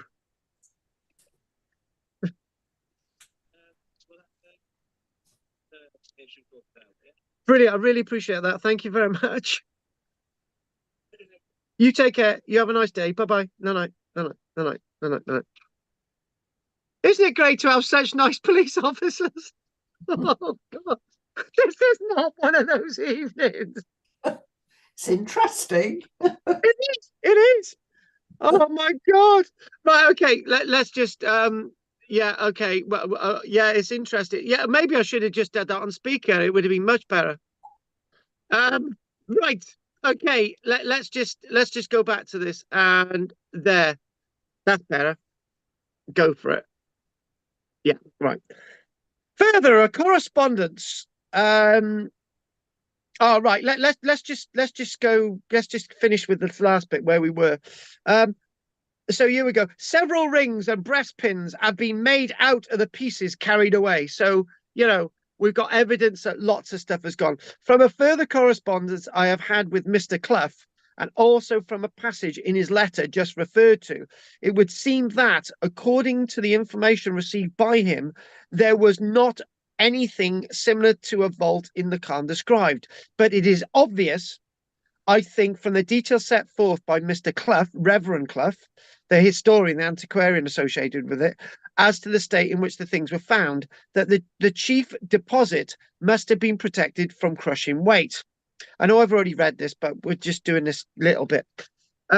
Is it not therefore natural to suppose that some of the large stones were so deposited that they formed something of a rude cistern, rude as in common cistern, as in a chamber, such as is frequently found in Khans, and that the labourers employed in levelling the mound, being unconscious of what they were about, did not remark it?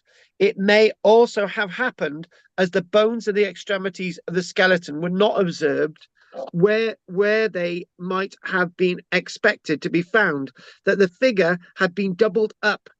This is a point, that the figure had been doubled up, crouched. You get that, Margaret? Not an unusual thing in British sepulchres, burials. And it might be that fragments of such bones could have been detected among those found with the gold ornaments. But nobody bothered to check. That's me. In respect also to the finding of an urn with burnt human bones, the one that was broken into bits, near the skeleton, which is an important fact, it is to be remarked that examples of cremation and inhumation of human bodies are sometimes met with in the same barrow, but they may or may not belong to the same age. When one of you said earlier on, is the iron of the same date? Yeah. Or an earlier date, or has it been put there, or whatever, right? We can't miss out the fact that there may have been used for more than one burial at different times. However, the iron associated with the body, right, with the mold cape, that would have been one burial, and obviously the cremation placed in there at a later date or an earlier date, right? But I don't think the body with the mold cape had been moved or touched. That's my point. It may not be irrelevant to illustrate these remarks the mention of certain facts on the occasion of a barrow being opened in my presence. This is our Mr. Gage, in the neighbourhood of Scarborough. Okay, different part of the country, in the autumn of 1835, as some of the facts applied to the present case. On cutting into the barrow, there was a heap of stones, some large and one of enormous size, which covered a small, low, kist chamber formed by short, upright stones, supporting a large traverse block. Within the kist, which was only 3 feet 8 inches in length, lay on the natural soil a skeleton in a very perfect state. The body had been doubled up, the knees on the breast, as the position of the bones of the legs and feet proved. An earthen vessel containing vegetable matter stood near the head of the figure, at the distance of a few feet from the deposit. A large urn was found in the barrow, filled with burnt human bones, together with a stone hammer and a yellow flint spearhead. This is in Scarborough, remember. The common pattern, the rude pattern, figured on the earthen vessel found with the skeleton, and that on the urn found with the burnt bones, was so far of the same character that the deposit might both be pronounced to belong to the same age and people. So you never know. Somebody may have been buried as a inhumation, and they may have cremated other people. We don't know, right? But that's taken from other evidence. So if we move the image again, and we'll just keep that there, just to sort of put that on the screen, right? We're gonna come on to that in a short while. But to return to our subject, the corselet, mould cape, of which a large portion remains entire, is composed of a thin, solid plate of gold with a figured pattern embossed in various degrees of relief, and has the edges of it pierced with holes. The gold remaining weighs above 17 ounces. So, okay, fair enough. How much disappeared? The dimension of the corset will be best understood by the illustration that we're actually seeing. It will be sufficient to say that the extreme length is 3 feet 7 inches. That's 3 feet 7 inches of gold. That's what that is. That's what it is now, right? And the center bit, the highest of the center bit, is 8 inches. The terminating pieces are wanting, right? So if it was a proper corselet, it would have just sort of it wouldn't have joined together, like in the reconstructed version. So when you go to the reconstructed version, hang on a minute, they reconstructed it like that as one garment, right?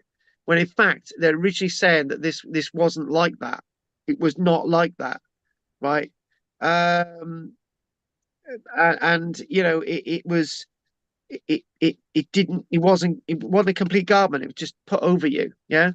But that they've made that solid in the reconstruction, and also an important portion on each side were, according to the curve of the pattern, the ornament would be of greater width than at any other part. It is much to be lamented that the corselet is deficient in these parts. So, in other words, there's bits missing.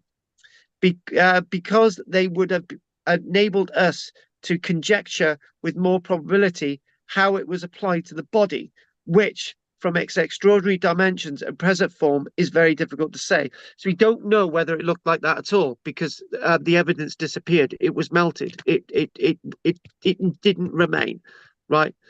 Because what we've got then, hang on, if we go to back to there.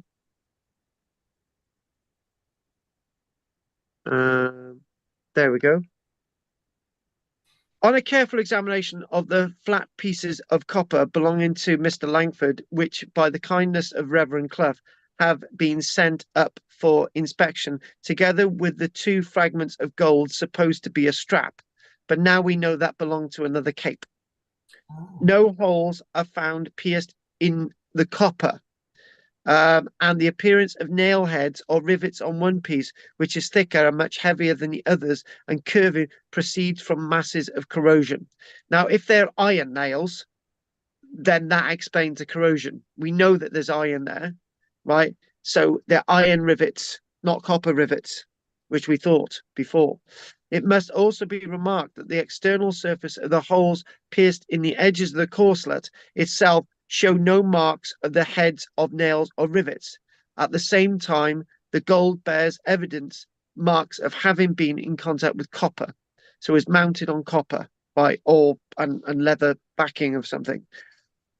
As to the fragments of gold just alluded to, one of them has evidently been an exterior piece having a broad edge without a pattern and pierced with holes like the corset.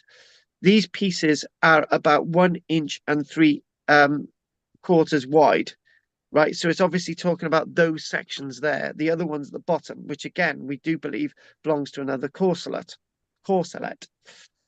So directly referring to the illustration, this represents. Oh, hang on.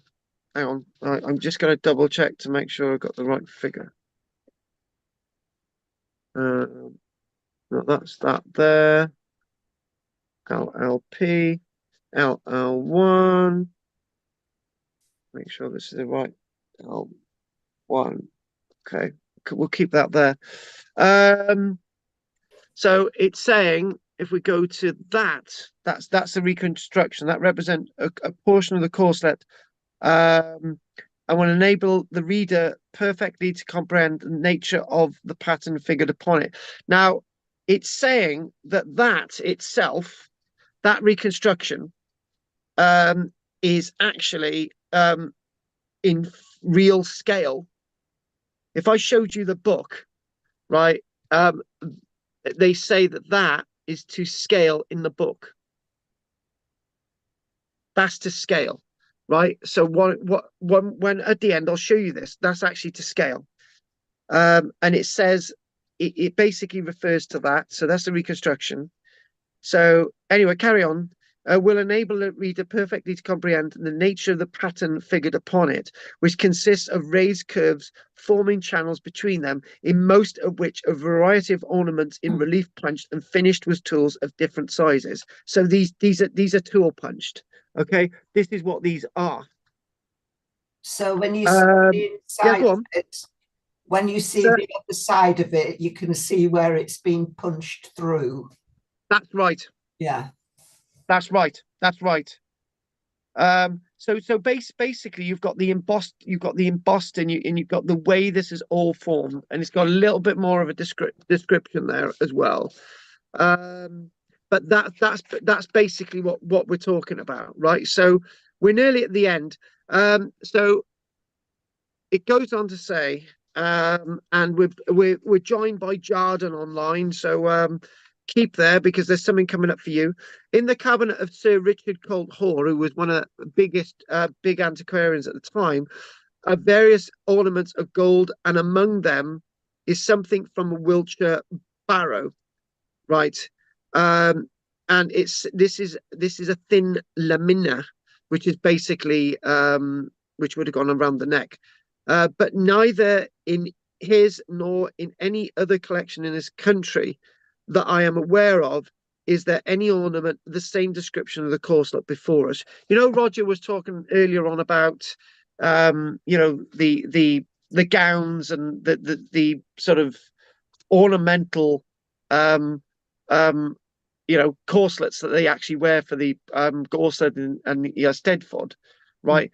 Where did they get that idea from? Because this was discovered after they restarted all that at the 1700s. That's what I was trying to say earlier on.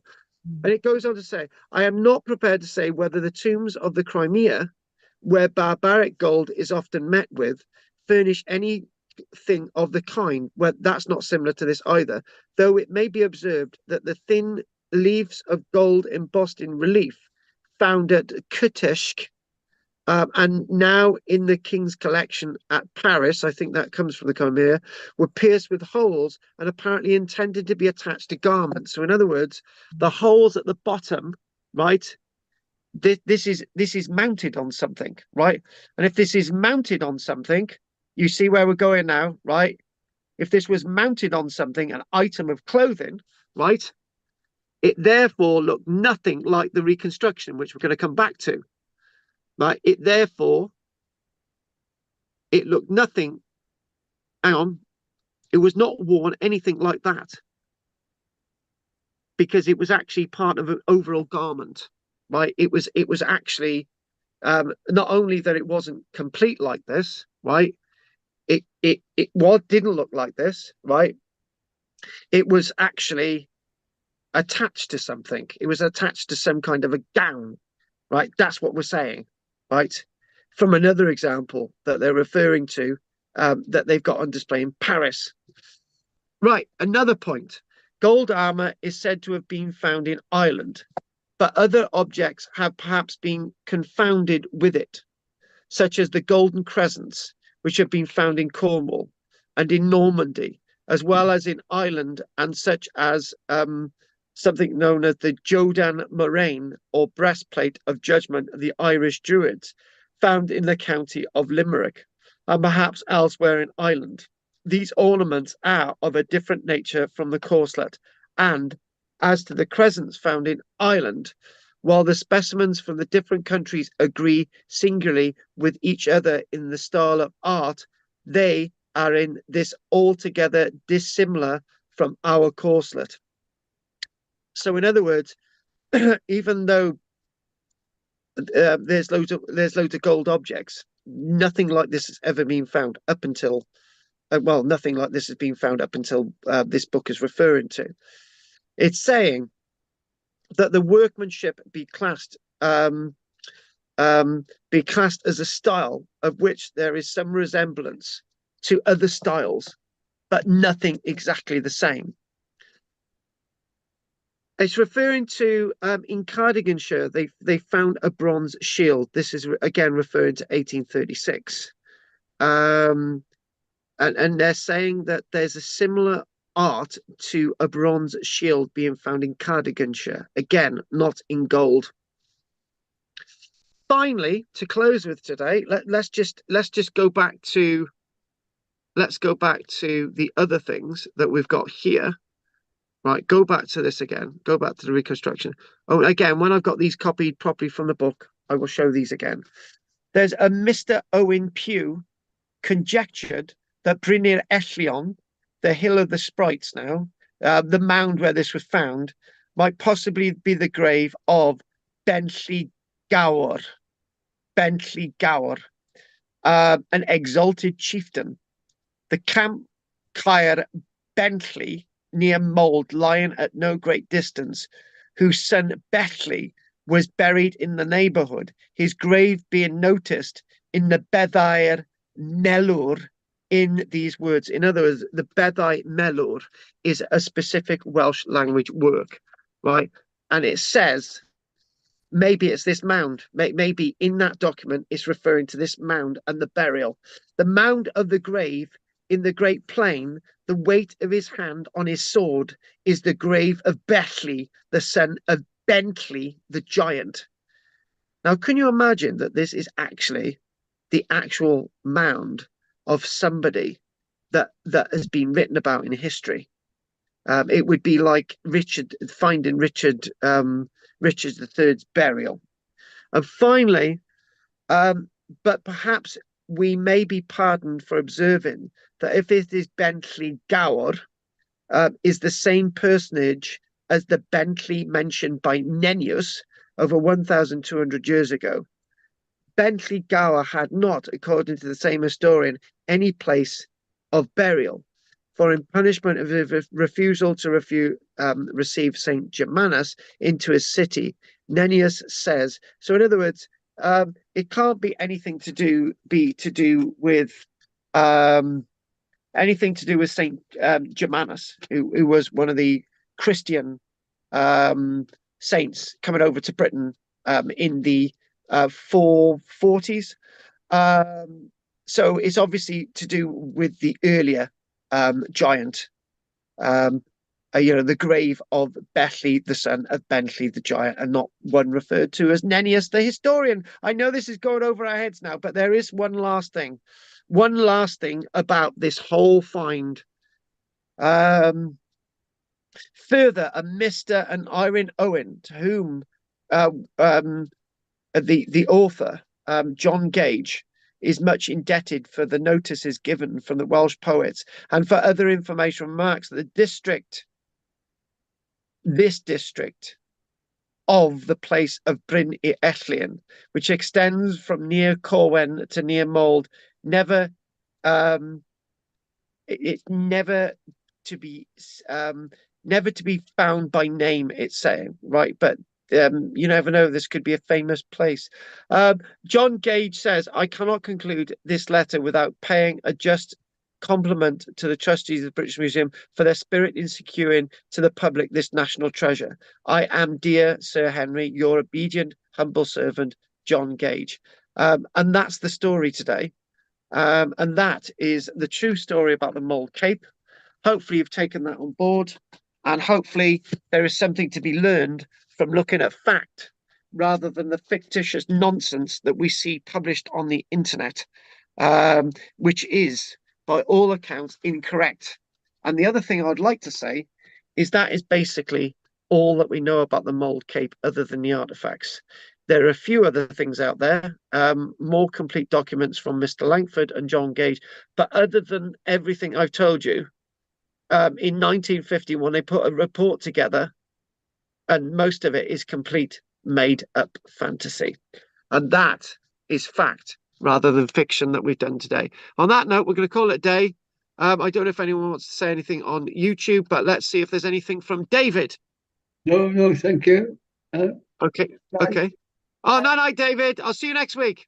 Good night, ladies. Bye. No, night. No, night, David. No, night. Oh my God, I just left alone with the ladies. And I've got Elise online. Yes, I forgot to hit the arrow to this post. Right. Jarden is saying, hello, buenos tardes, Dr. Carl Langford. Oh yeah, he's obviously in Spain. Your book about Romans in the Vale is very good. Oh, thank you for that, Jarden. You can buy another 5 copies just to pop up your bed. Right, okay then. Talking about going to bed, Margaret. Well, I guess if it was attached to a garment, the material obviously perished. But it didn't, because there was some found with it. It There was a bit of refers to. fabric found, wasn't there? That's right. That's right. Yeah, and what thread would they have used to attach? Would it have been gut or Oh, something? can you imagine if it was gold thread? Ooh.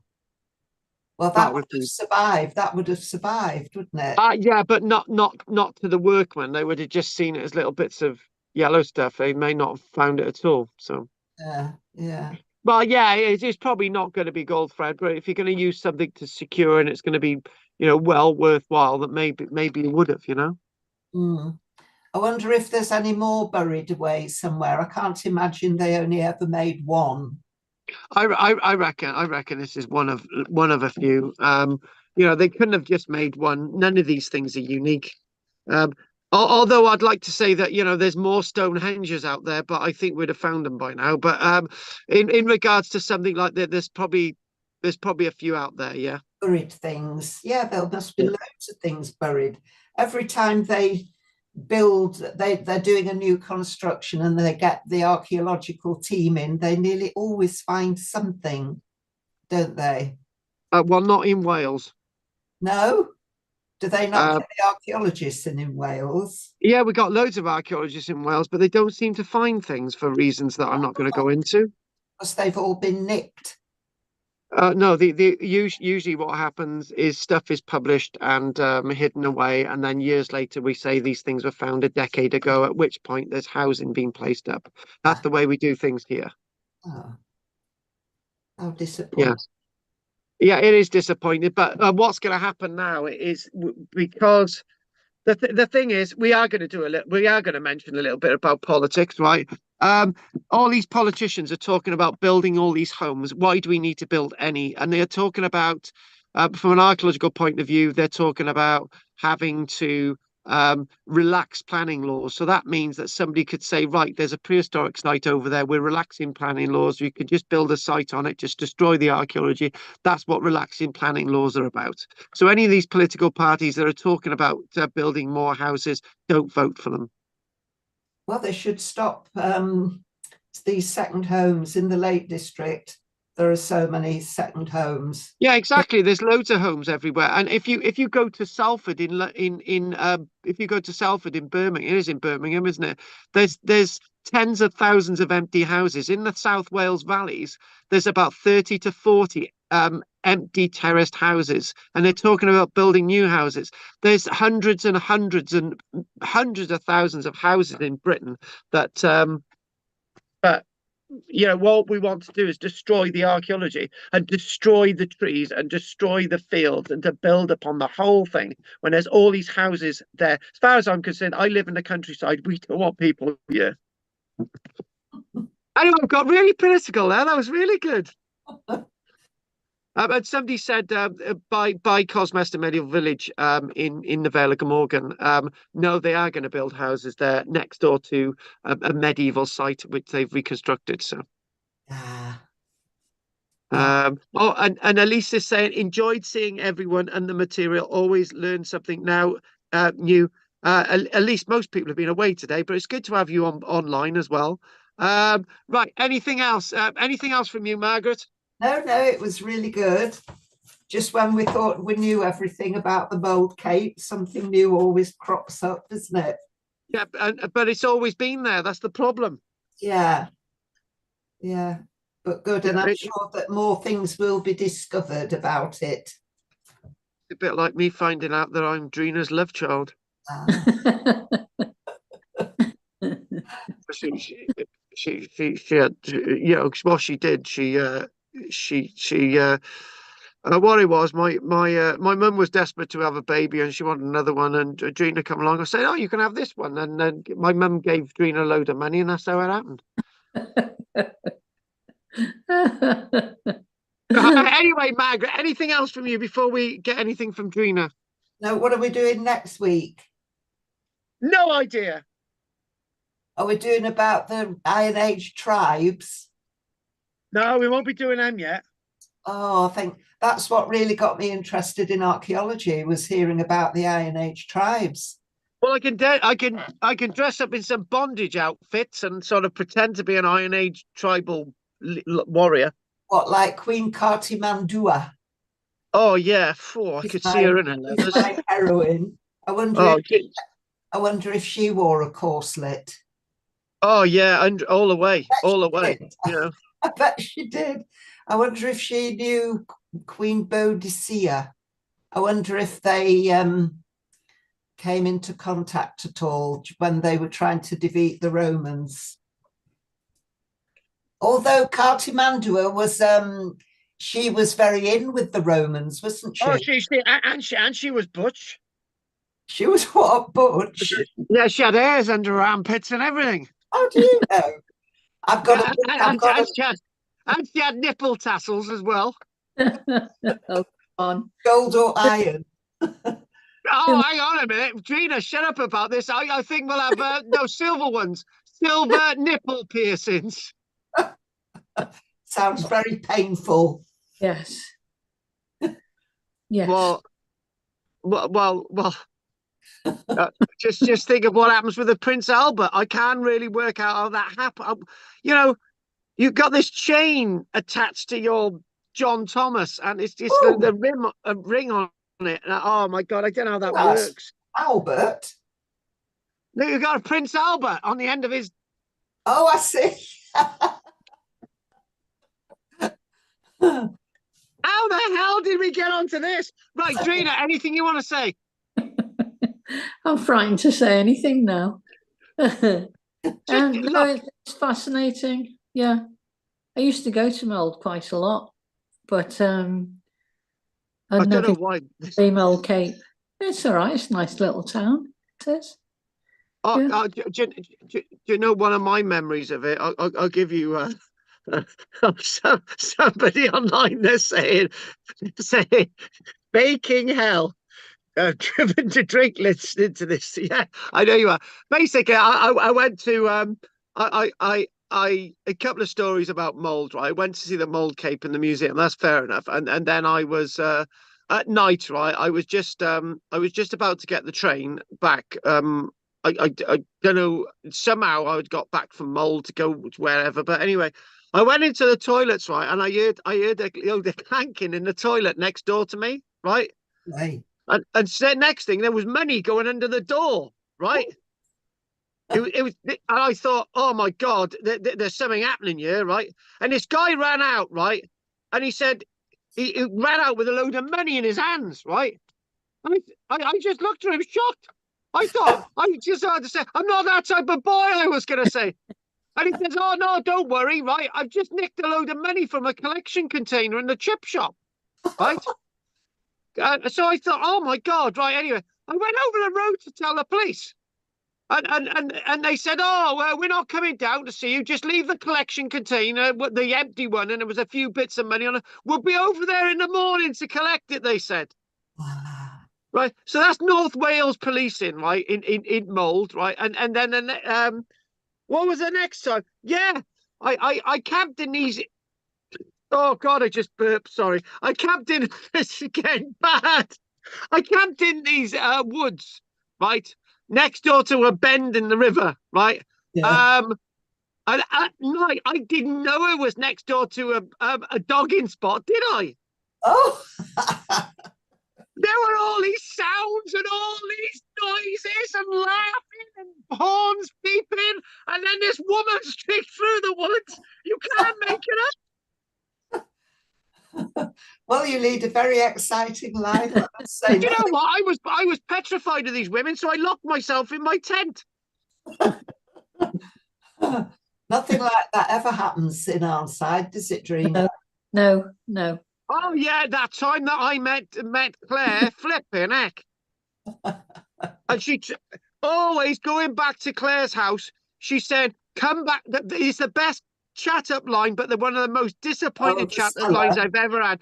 Come back to my house and see a Bronze Age socketed accent. I thought, my luck's in you, right? I thought this was the greatest chat up line ever. So she takes me back to her house, right? She does me a cup of tea. I sit at the table. She says, "Oh, I've got to go down to the basement." And I think, "Do you want me to follow you?" And she said, "Oh no, it's okay. Stay there." So she come. I'm shaking at this point. I'm shaking. And she said, I thought she said, "Open both your hands." I thought, oh my God, a dream has come true. I thought, dream, and she put this really cold thing in my hand. Right? I thought, oh right, and I looked down. It was a Bronze Age socketed axe. I thought she was going to put something else in my hand, and she didn't. Right. And I was looking at his Bronze Age socketed axe, and I was just, oh, that's amazing. That is, oh, that's unbelievable, Claire. Right. And she said, "All right, you can go now." I was absolutely mortified. Oh, I'd like to see Claire's collection. She's adding to it all the time. I bet she bloody is as well. She's always finding things. Yeah. Christ almighty. Yeah. Yeah. God, what? I get off. Could you imagine what I said? I went over the I did some investigative work what had happened to my parents' house, you see. So I went over the garage over the road. And I said, "Look, mate, I've come here for 4 different things." And I said, X, Y, and Z. And he said, "Oh, we'll start with the first one. It's your parents' house over the road." And I said, "Yeah."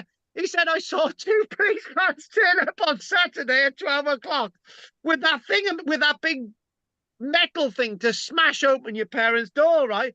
And they were banging and banging out my parents' door. And they broke in, and they broke in, go, "Police, police!" And they're running up and down my parents' house, right? And then they're running around the garden. And then this guy, he goes over to him and he said, "What's happening?"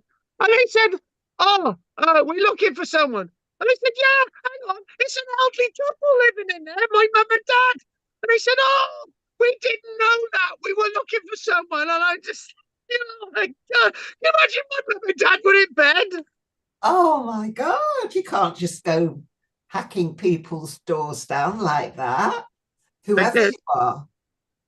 That must have been some kind of, I don't know, a danger to community. Must have been a terrorist. Yeah, my parents' house. It's been great. Do you know, I went over there because I'm actually a reporter for the local newspaper, and I said, "Oh, I got to, because I write my column for the local newspaper, and there was a historical thing in this bloody thingamajig." And he said, "My God, I would buy the newspaper if you actually wrote about the bloody break-in, not this bloody thing over there," he was saying. Why did the person throw a brick into your car?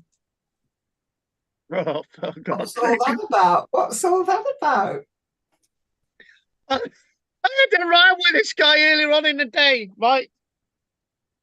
Oh, you don't want to know. You just don't want to know, right? I'll tell you. I'll tell you again. I just tell you again, right? But I had a row with this guy earlier on in the day, right? And it didn't go well. And yeah, but we'll tell you about that again. Oh dear. So he smashed your window, or did it bounce off? No, he put a brick through it. God. So what are you going to do now then? You'll have to get it fixed and he'll have to pay, won't he? Oh God, I can't be arsed. I'll tell you the other bit of the story in about a month, right? And that'll be okay. I can't say anything yet. Okay. On that note, anything else you want to say, Gina or Margaret, before we finish? No, that's good. It No, was thank very you. good. The people on YouTube have lost the will to live. Oh, well, it's always interesting, isn't it? Apparently, somebody's close. One of these people signs in at the end just to listen to the chat at the end. Shall I tell you Somebody said about last when week- Tony nearly had a scrap with some Japanese people once? Oh God! We Yeah. had a cafe in Windermere, Yeah. and one day Tony was the chef. These Japanese people came in, and Yeah. Tony liked to be. He was a very polite man, was Tony. He had very good manners, and when they came in, he said, "Oh, hello, chaps," and they thought he said "Japs." Oh my God! He said, "Hello, chaps, come in and sit down," and they Oh, said, fuck. "Japs." Japs? He says, no, I meant chaps. And they didn't understand. They thought he meant, and they were quite aggressive. Oh my God! Hello, Japs. Oh God! Flipping heck! Oh God! I got the bloody cat here. He's been fighting again. It's keeping the mice population down anyway. He definitely is, and a rabbit population. Ah, poor bunnies. The mice, the rabbits, everything. He's only a small cat. Look at the size of him. There he is. He's tiny. Look at Oh. that. Ooh. He's very tame, isn't he? Very placid. Yeah, he's used to me. He thinks I'm nuts. Ah, I wonder why. Yeah, all my animals are a bit odd. Daddy Baldrick, Baby Baldrick, Bear the duck, Marley the cat. Right. Oh, well, some of my sheep, they've just deranged. Oh God. Animal Farm. Animal Farm, yeah. The pornographic version. Right, okay then. Yes. Right, All right then. see you Anyway, next we'll week. See you next Gina time. and Margaret, we'll see you next week. Love you, lads. As they say in those weird movies, I love you long time. Oh, gee. Oh gee. Anyway, darlings. Anyway, if there's nothing else, Gina and Margaret, I'll see you next week. Night night, guys. Bye. Bye. Night night, please. Oh my God. Do you know at the end of these, right? Elise and Jarden, right?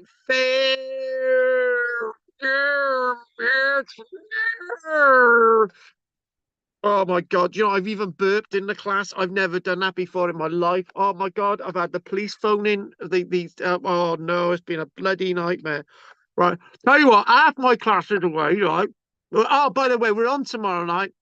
And we'll be on tomorrow night at Doodah, right? And we've got Thursday. So Tuesday night, Wednesday night, Tuesday 7:30, Wednesday 7:30, and Tuesday 7 o'clock. And Tuesday 7 o'clock, we'll be doing a tiny bit more about the mold cave, and we'll be doing some other stuff that we'll be doing at the live show. And Jordan, why haven't you bought tickets for my live show yet, right? You should have bought tickets for my live show by now, right? And I'm going to put the link on, right? I expect you to buy tickets for my live show now. Otherwise, I'm gonna propose to Elise. Right, that's what I'm gonna do. And that's if you don't buy tickets. The link's there, right? If you don't get them, anyway. Guys, don't forget to like and subscribe, right? I'm thinking anyone interested in The Walking Dead, because I'm thinking doing yeah, whatever. Yeah, something like that. My head's going. Right, anyway, that's me done. Right, I'm gonna call it a day. Just one thing. Should we have a bit of a sing-song? Deep inside the forest is a door into another land. Here is our life and home. We are staying here forever in the beauty of this place, all alone. I keep on hoping maybe there's a world where we don't have to run. Maybe there's a place we'll call our own, living free in harmony and majesty. Take me home, take me home, take me home, take me home. I wish somebody would. I am a bit slow.com. I'm a bit slow. Oh, by the way, guys, right? By the way, guys, one last thing, right? I want you to get, I will go as long as you can work out which film this is from, right? Okay, here we go, right? It goes as follows. It goes, right, watch this, we're going to do it. You smoke this shit to escape from reality. I don't need this shit. I am reality. Come on, which film is that from? Come on. Come on, do you know which film it's from? Come on, you need to know, man. By the way, at this point, I'm going to finish my tangerine or nectarine or whatever it bloody is. Oh, shit, you got nectarines as well. Oh, my God, you got tangerines, margarines. No, that's margarine. That's like butter in it. Oh, come on, man. You recognize that tune. It's from Grizzly Adams. Right.